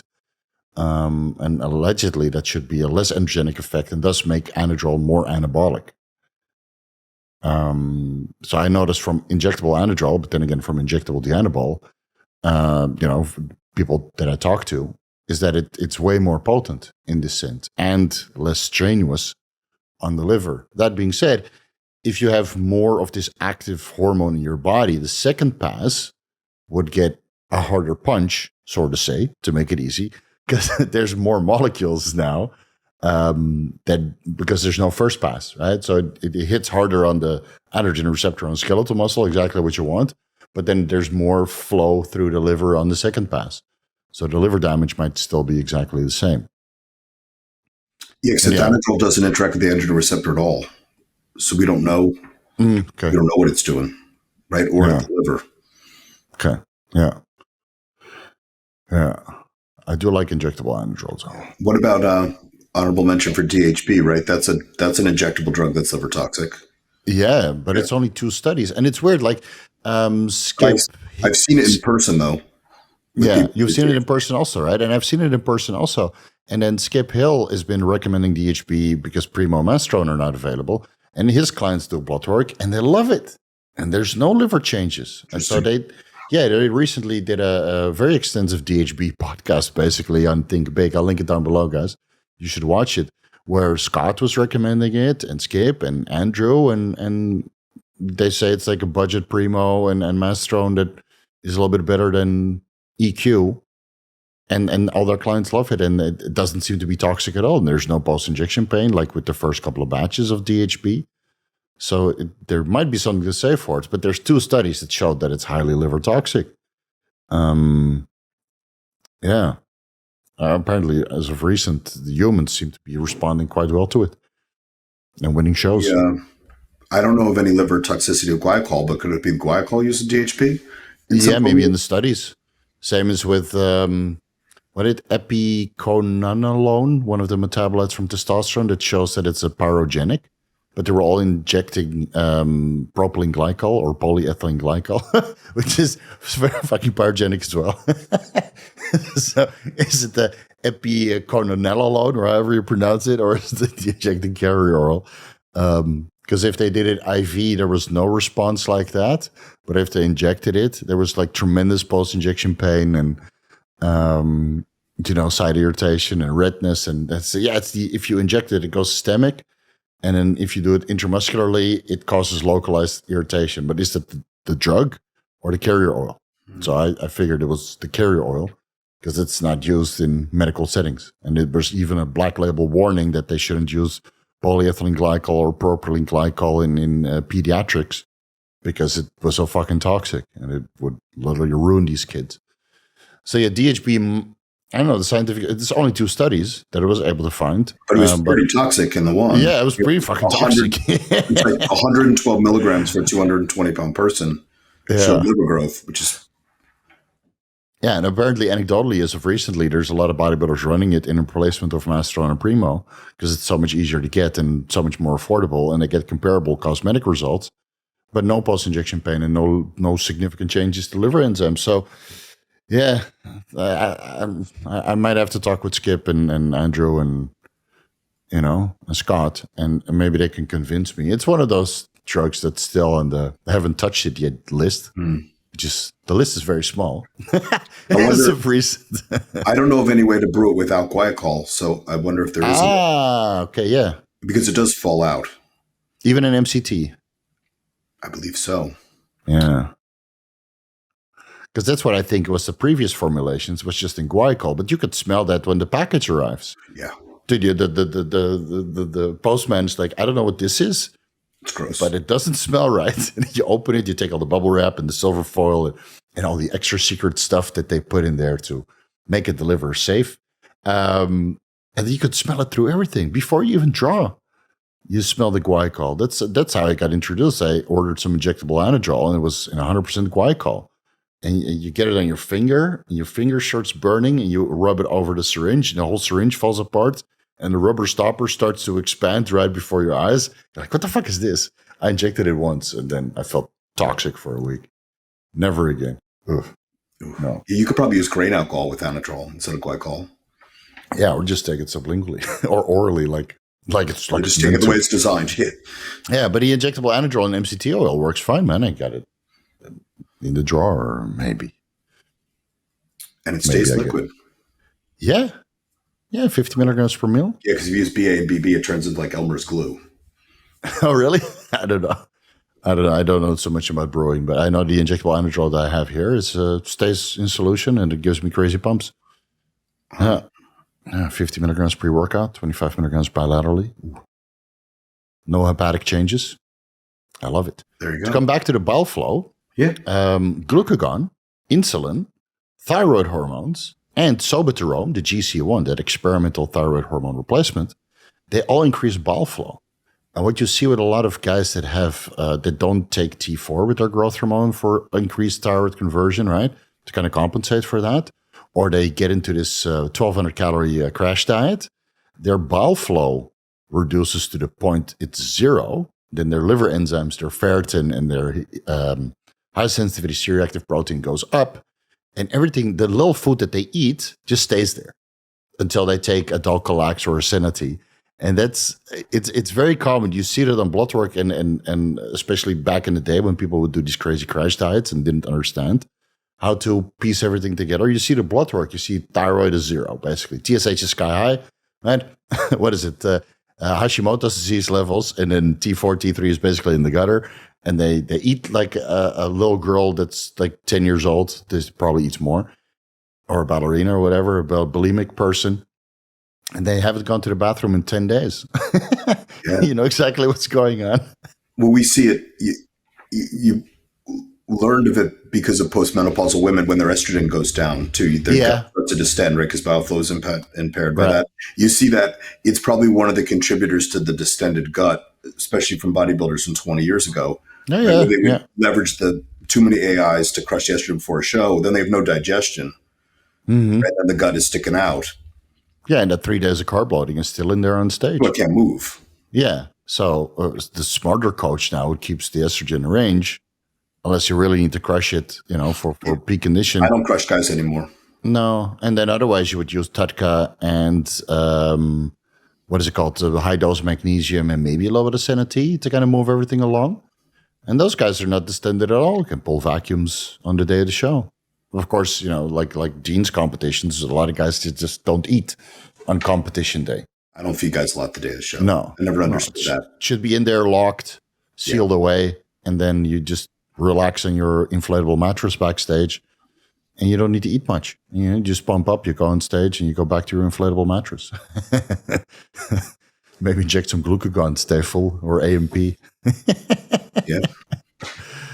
What you said there about estrogen is very interesting, because low estrogen will reduce bile synthesis, so your bile level goes down, but high estrogen makes your bile more viscous and more sludge-like, so that how the bile is flowing gets impacted. So you're making enough bile, but it doesn't have the correct viscosity to flow properly down through the bile channels.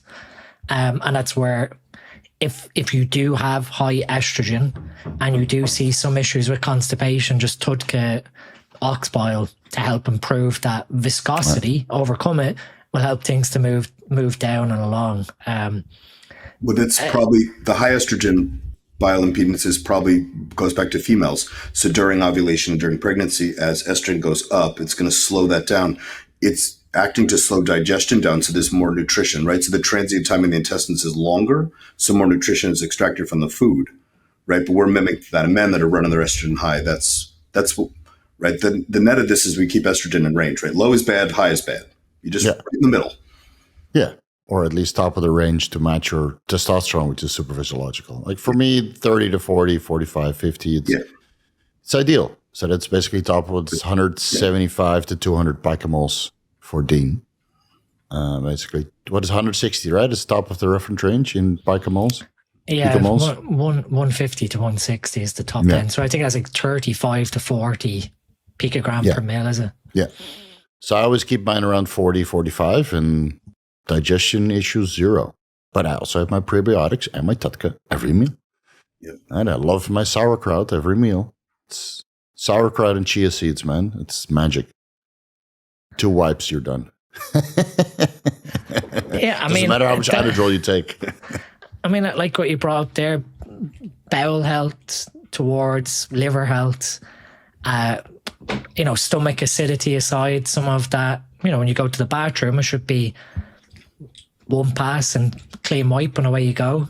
That can give you an insight into your digestive health, whether it's your stomach acidity or your bile output, the quality of your stool and the frequency, obviously.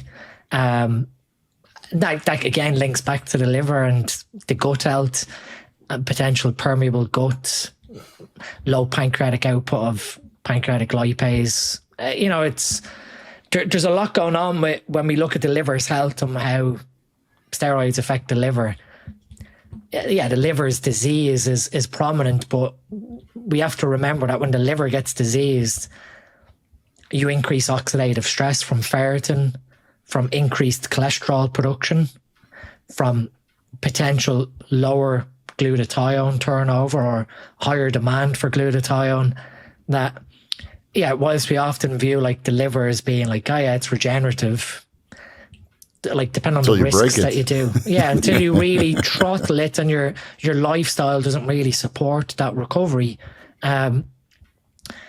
It's very resilient. If you support it, it will support you. So, you know, when you're trying to assess gut health, the liver enzymes alongside cholesterol, alongside GGT, can let you know that there's an issue going on at the gut if the gut is inflaming the liver from that first pass from the portal vein delivery. And like you said about the anterior hepatic recirculation, if you are having a lot of bowel urgency where you're actually maybe producing too much bile, whether that, you know, is a flush mechanism from the liver or the gallbladder, that can often be a sign of like low fiber in your nutrition, where the bile isn't getting bound up in your roughage or your mast stool. That anterior hepatic recirculation, you only excrete about 5% of your bile per day, roughly. Yeah. And the other 90, about 600 milliliters or something like that, and the most of it you reabsorb. The other 95%, as you pass from the small intestine to the large intestine, you have anterior hepatic recirculation where you bring that bile back to the gallbladder to be stored.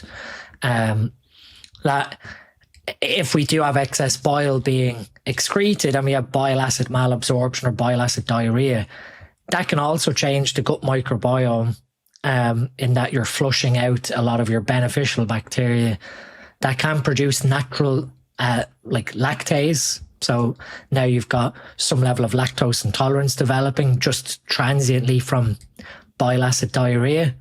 It comes back to excrete all your serotonin and now you're depressed. I mean the gut coming from the liver, it's fascinating that when we've broken down these individual organs, how on one sense you treat the organ for its job and what it does, but in the bigger scheme of it, what's fascinating is that this is where, you know, I think how functional medicine thinks versus conventional medicine, it connects the organs, and that the liver isn't just the liver. The liver affects digestive health in the gut affects the liver. If the liver isn't operating efficiently, then you're going to see issues with malabsorption of food, regardless of the stomach. So it's fascinating how, when we just talked about the kidneys are affected by the adrenal gland and the lung health and the blood pressure then carrying over onto cardiovascular health and cerebrovascular health. Like, it's, at the end of the day, when we're doing all this education, it's to see the big picture and focusing on, I got to protect my kidneys. I got to protect my liver. Protect all of it. You know, you got to, it's a whole system that interacts, which is beautiful. Another one with the kidneys, liver together. If you're dehydrated, the kidneys can no longer filter your blood, right? So then the job goes to the liver. Then the liver can't produce bile, right? So then it screws everything up that way too. And it doesn't take a lot of dehydration to cause that. No, these are common issues with alcoholics, because they dehydrate themselves with the alcohol, obviously, the whole time, and then the whole system falls apart. And dehydration is a contributing factor. And the liver can't do anything. No, they can't do anything. They can't detoxify all the toxins that you're taking. It's especially with, you know, polypharmacy. It's unfortunate most of it hasn't really been studied in a sense where you see how it affects the organs. It's all separately, right? So we have to do our best estimate and guess based on what we know and how to connect everything together. But yeah, again, when you already look at the cytochrome P450 enzymes and the overlap there, the substrates and the inducers and the inhibitors, I mean, it will blow your mind. You would never want to do polypharmacy unless that's what you're after, right? You take your mirabegron to make your LSD more effective. Allegedly, you don't notice a difference in their aspect either. You take 200 milligrams of mirabegron, microdoses don't feel more potent. Or maybe my 2A5 enzymes are broken anyway. So I remember when I did that deep dive and I found the research for the LSD, and then people skipped. You see a clear peak in that timestamp. Like people are all, the Arrowhead community is all like, hey, I can take this bladder medication to make my LSD more potent. It doesn't work like that, unfortunately. Yeah, unfortunately. Just take it sublingually. Bypass first hepatic metabolism. That works. Yeah, works faster also. Allegedly. What else can we cover on the liver topic? Let me think. We've covered the liver enzyme, so the ratios AST, ALT, ALP is not specific to the liver. Again, just to cover that briefly, that's useful in terms of phosphate transport in the body, which is important for bone health, and to a certain extent, phosphate content of our cells. ALP is a magnesium core, so we've covered this before, that it's a nice insight into your magnesium status of the body. And research suggests anywhere around 65 to 70 IU on blood work is sort of your sweet spot to say that you're making enough without there being signs of biliary disease.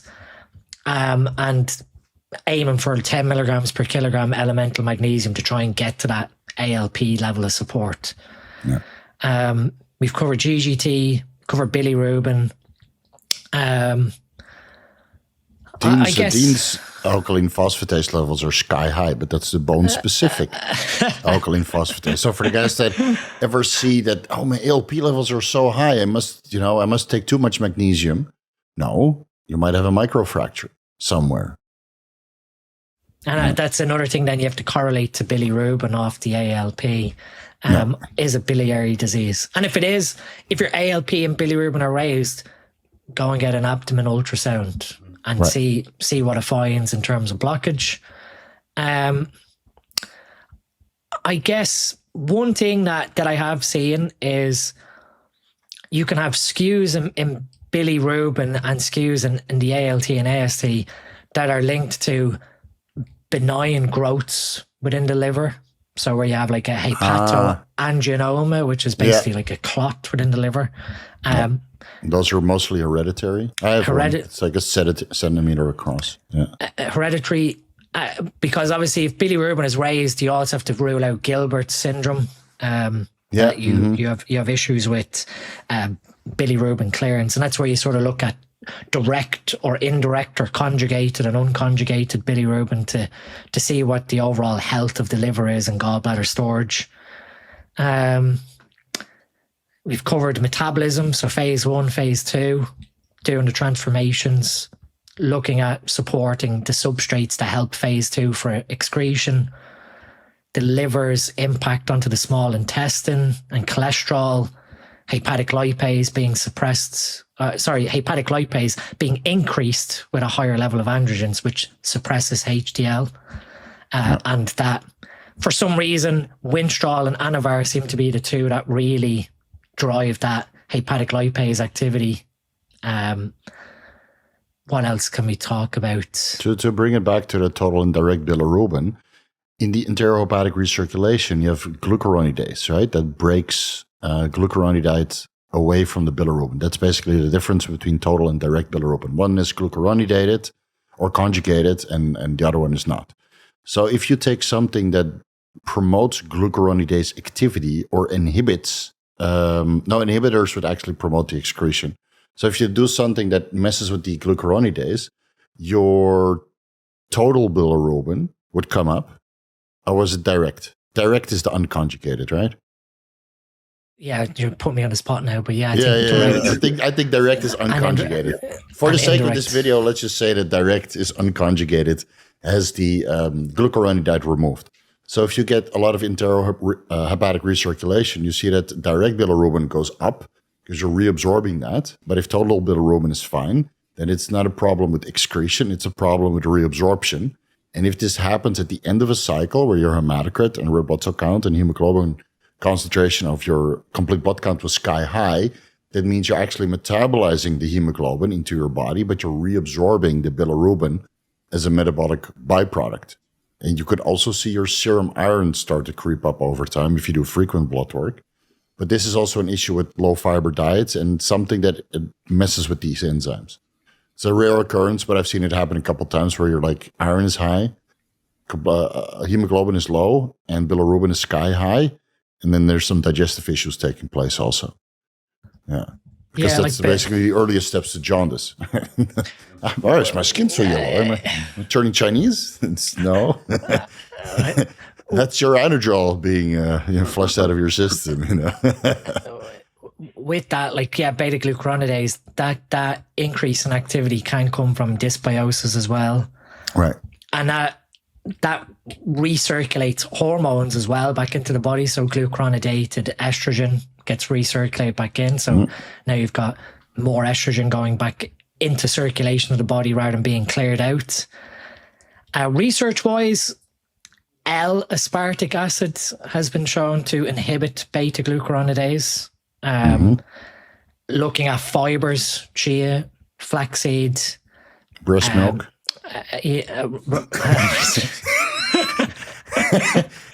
Hey, that's the difference between breast milk and formula, right? That's the cause of jaundice. No. It's not fiber. It's the beta-glucuronidase inhibitors. That's found in breast milk and hydrolyzed casein protein. So I would always recommend hydrolyzed casein protein because it has a beta-glucuronidase inhibitor in there to make sure that these guys would pass the drug test, because a lot of the beta-glucuronidase, if they gets reabsorbed, it gets sulfated, and then the sulfate metabolites are longer lasting. That's the one that you usually fail for. Testosterone sulfate or trenbolone sulfate or, Drink from the boob to pass the test? I would. I might have. Steve's selling some. Yeah. No, I'm not selling. It's all mine and my daughter's. Yeah. Link down below. Yeah, link down below. Yeah. They put it on eBay and start bidding. $1,000 per liter. Stevesmilk.com. Frozen for longer shelf life. Fuck. How do we get here? My fault. My bad. So yeah, with the liver stuff and the digestion, there's so much correlation there that you could either do it completely right. Like if you're really focusing on your digestion, your liver will thank you for it. And if you eat like an asshole, then your liver will not be happy. And all the drugs that you're taking, the metabolism of it, and we see that with guys, they feel toxic and you change their diet. You don't even change their protocol because they're on a mild protocol. And you're like, you shouldn't feel like this. Your liver enzymes shouldn't be this high. And then you fix your diet and everything just falls back into baseline. It's not the drugs. It's the shitty lifestyle. Yeah.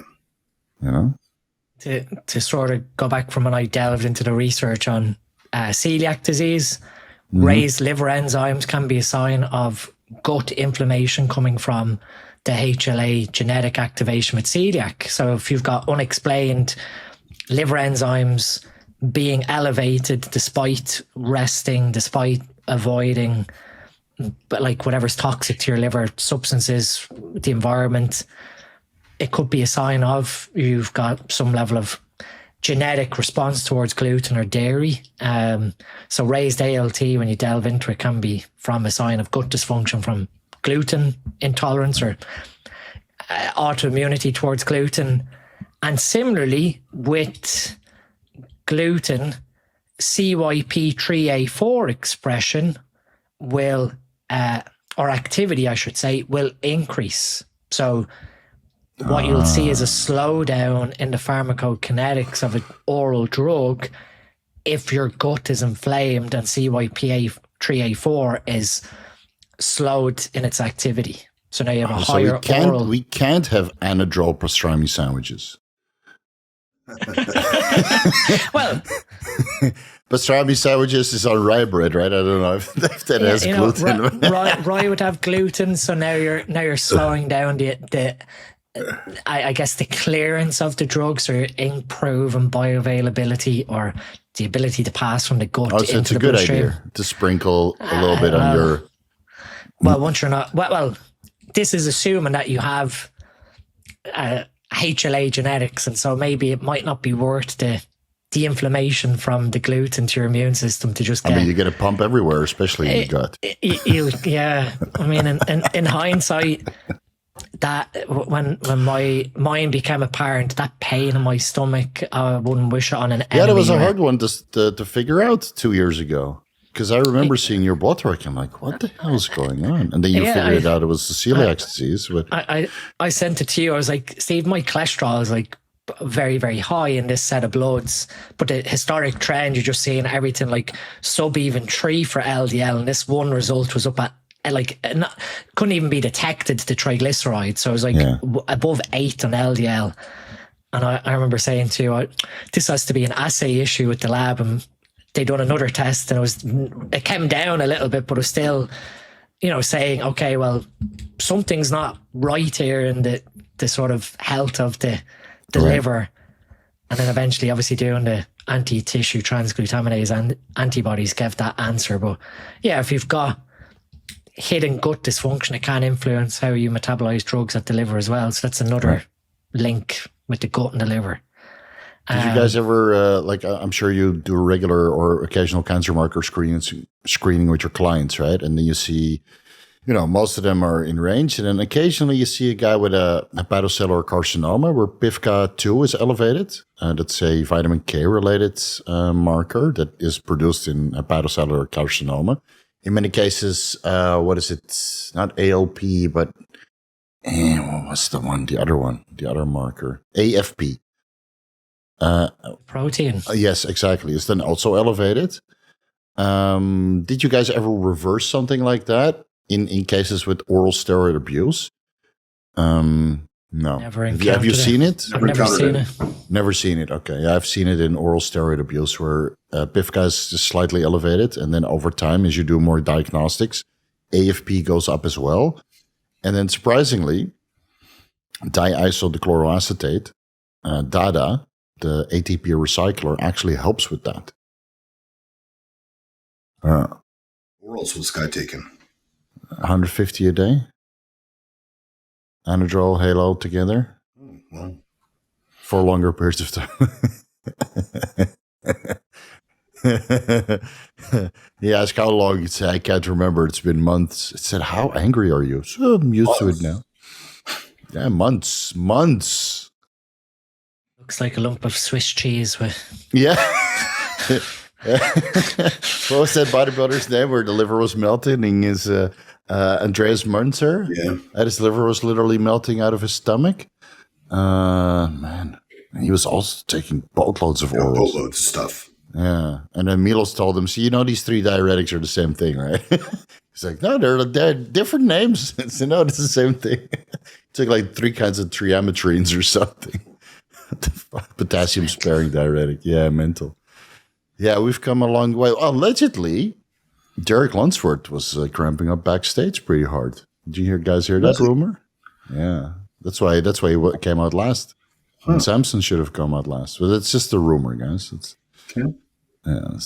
Chris Aceto potassium loading special, allegedly. I haven't recommended that one in a decade. It's okay. No need. Okay. Just get leaner. Yeah. Well, these guys get lean. I mean, Derek was. I don't know. Look at the comparison photos from 10 years ago. Yeah. No, I don't think they're not that much leaner. The condition is not what it used to be. No, I think it's the water retention from trying to stay full from the orals and the growth. They run their test in, right? These guys run a test in the show, which is dumb. They worry too much about being full. Yeah. Right? And then they overload. They use too much insulin and they try to clean the shit up. Yeah, right? Diuretics. Yeah, it keeps happening, man. I wonder why they're distended. Just get leaner. I know. Pull the test. Pull the test. Yeah, pull the test. And then you also don't need to take an aromatase inhibitor to kill. Pull the damn test. 2.5 milligrams letrozole, bro. It's so potent. Just pull the goddamn test out. Fuck. Yeah. It's not the end of the world. 2-3 weeks, 4 weeks. Honestly, if you time it right, the only day where it's fully bottomed out is the day of the show. Yeah. It's like, what? It's okay, man. There's levels to the shit, as we know. So we covered the diagnostics as well, the MRIs, the ultrasounds. I think people should do that just regularly. I'm due for my big round of diagnostics in January. Usually do that after Christmas and New Year's, because then the hospitals are empty because nobody wants to go. So I can do all my stuff in one day. Yeah, now let's see how bad it is. After abusing the SLU-PP332 for 9 weeks. Yeah. It's a fun experiment, though. Like I said, I'm intrigued. I mean, even with SLU, not really knowing fully the half-life and the bioavailability. I think when I done a breakdown on the pharmacology of it, from a medicinal chemistry perspective and how the drug is created. You've got a phenol, and typically phenol-based drugs have quite rapid phase 1 clearance. So all of a sudden your bioavailability of the compound is limited from a metabolism perspective, metabolic first pass. But on the other side of it, in terms of the bioavailability of being absorbed from the gut, so you have to view, you swallow it orally. In theory, you've got the amide bond and the imine that can be hydrolyzed by stomach acid, but it does look like it's, in terms of the pKa of that being hydrolyzed, it's in a position where it should pass from the stomach down. How it gets absorbed in the gut based on the phenol and the naphthalene structure, you'd anticipate somewhere around 50 to 60% bioavailability from the gut absorbed across.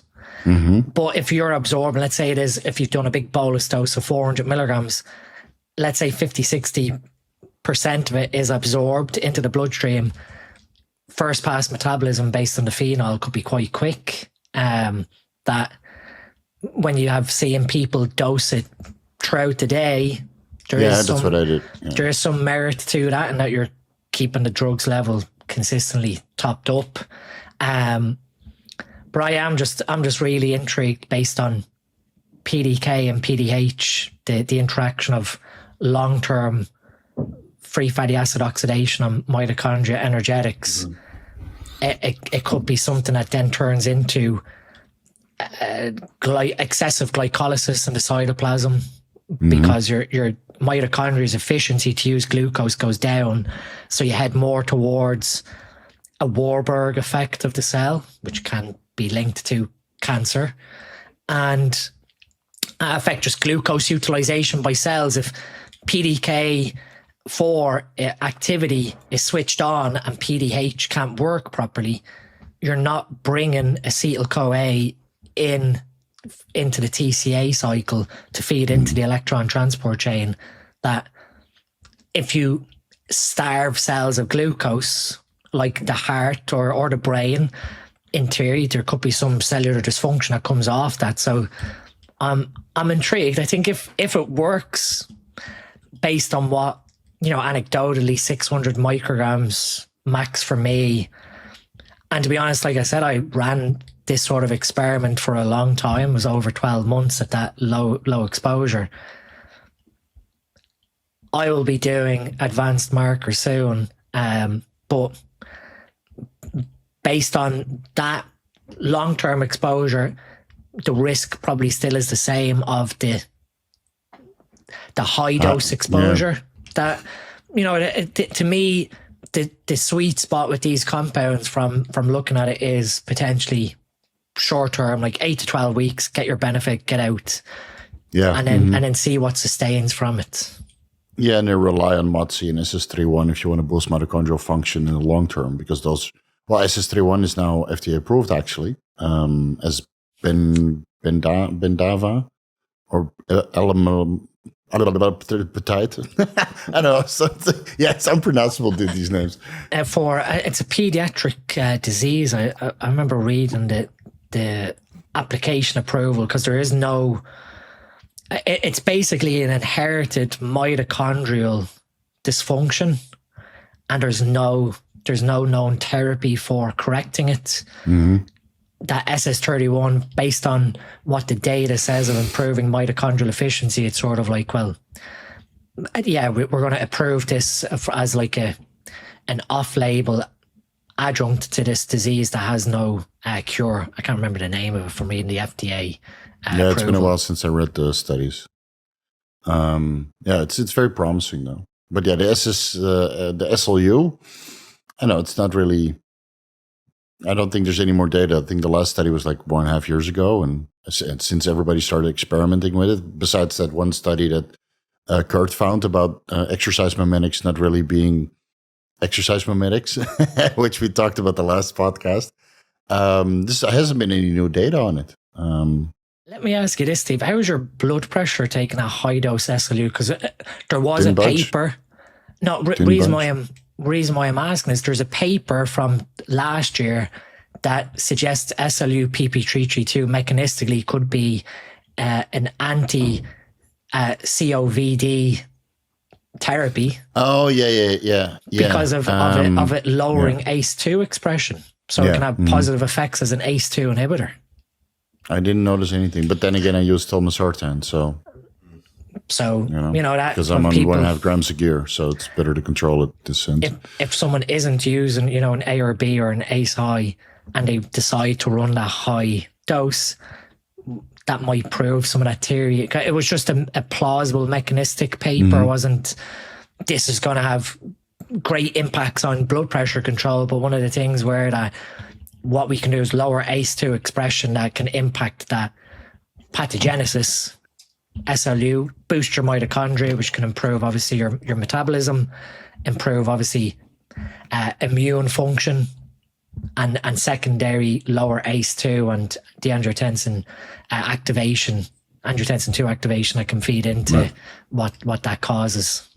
It's weird that SLU PP815 was never brought to market. That was shown to have like all kinds of benefits in chronic kidney disease. And you've got SLU PP, I think it's 1008, is it? From 2020 was another one. Yeah, it's another one, yeah. What was studied towards improving prostate cancer. Oh. So it had anti-cancer all the high benefits. masterone guys are looking forward to that one. It had anti-prostate cancer effects by inhibiting metabolic pathways that play into prostate cancer. So they're really interesting. I mean, the scaffold of the drug, I think 2014 was when they isolated the pharmacophore of like the imine bridge and the naphthalene ring. But it'll be interesting to see how quick someone tries to capitalize on this becoming a therapy like SS31. Well, I've recommended it to drug designers. So this is, if you want to bring a drug to market, this is the one, but you need clinical trials. Problem is you make a lot of other medications obsolete if it turns out to be something good, because it lowers hemoglobin A1C, it improves blood glucose, it lowers triglycerides, right? And it improves body composition. And it might even preserve muscle mass by upregulating, mitochondrial function. So it seems to be multifaceted in that sense. It's lipophilic, so you have to make tablets or injectable, but the injectable that doesn't go in MCT. The people that make it do it in DMSO. I wouldn't want to inject that. No. That's with the phenol. Again, I covered this in the lecture, looking at improving a potential drug delivery mechanisms where you make it, more lipophilic, or you encapsulate it inside like a liposome, or you change. Again, we don't know, is SLU PP332 the actual active molecule creating the effect, or is it a prodrug that the phenol gets metabolized and it creates the active component that just because the phenol's an OH and it's normally classically linked with increased sulfation. I think one of the first two studies is a pharmacokinetics and dynamics study, but I can't remember if they investigated metabolites as well. I don't remember reading it now. I could be wrong, but just classically looking at drug design, phenols, normally if your active drug is a phenol, you'd protect it as a prodrug, and then it creates the phenol after first pass metabolism. I'm intrigued. As much as people feel that there's some level again of emotion of, you're just like, let's just be very careful if you're going to do this. You're doing it at your own risk rather than saying someone said it on the internet. I ran low dose for a year now, up to 1 milligram, and this 400 milligrams split over 4 servings of 100 milligrams for 8 or 9 weeks. After ramping up the dose, I did like 1 milligram, 2 milligrams, a couple of days, 5 milligrams, 10 milligrams, 20 milligrams, 50 milligrams, right? And then just continuously ramping it up till I saw some negative thing occur. And besides bouts of hypoglycemia, that's it. That's it. And it was expensive. It was pretty expensive, but not as expensive as getting it I got it directly from China. Not as expensive as buying over the counter, pre-bottled. So the blood work was more expensive than the 4 rounds of blood work, like before, during, after, and then 2 weeks after, to see if anything changed, which my triglycerides came up slightly. Lipids stayed pretty much the same. So I wanted to see what would happen after I discontinued this drug. Like if I would spontaneously combust or melt or freeze over. Right? Well, you don't take the SLU-PP332 anymore. Your mitochondria are now dead. And you figured it out soon enough. You're completely reliant on it now. You stop and it's game over. So, but nothing really changed. Which is very positive. So again, it proves into that short burst cycles, take advantage of it, exit, and assess. Yeah. Yeah, because the energy levels and the fat loss that I sustained was insane, man. Insane. Yeah. Yeah, it's a big difference. All right, let's leave it there. Next time we'll discuss hopefully brain health with the neurosurgeon. And then we'll get into why steroids are completely deleterious for your brain function. As you could tell from us three, we're completely ruined from all the steroids we took. 3 smartest minds together. I took a buttload of steroids, especially Kurt. Right? I think I took the most steroids out of all of us, which is very noticeable. Look at this fucking jawline, Jesus Christ. So next time we'll discuss brain health. Guys, it was a pleasure. I'm happy I got to talk to you a little bit faster than the last couple of times, because that felt like an eternity. No, that felt like an eternity. So let's squeeze in one more before Christmas. Cool. Early December, and then somewhere middle of January, when everybody's got their moonfest under control. I know I will. I know I'll be eating for Thanksgiving and Christmas and New Year. Yeah, I'm going to enjoy myself. Guys, all your social media links are down below. Give these guys a subscribe, even though they don't have their own YouTube channels. They have Instagrams. I have my own channel. I just don't contribute to it. You should. You should get back on the tube, and maybe you can get yourself deleted, like as a badge of honor, like me, Paul, and Chase. Chase is not back yet, but we're working on it. Yeah, but I got banned and I got back. Paul got banned and then he got back. So I think, Kurt, you're in the running with your opinions to get banned on YouTube also. Okay, then I'll continue just so I get kicked off. Yeah. And then you got to rumble. All right, guys, this was a pleasure. We'll see you next month. And guys, enjoy your weekend or whatever day it is. We'll discuss more about staying healthy on steroids very, very soon. Peace out.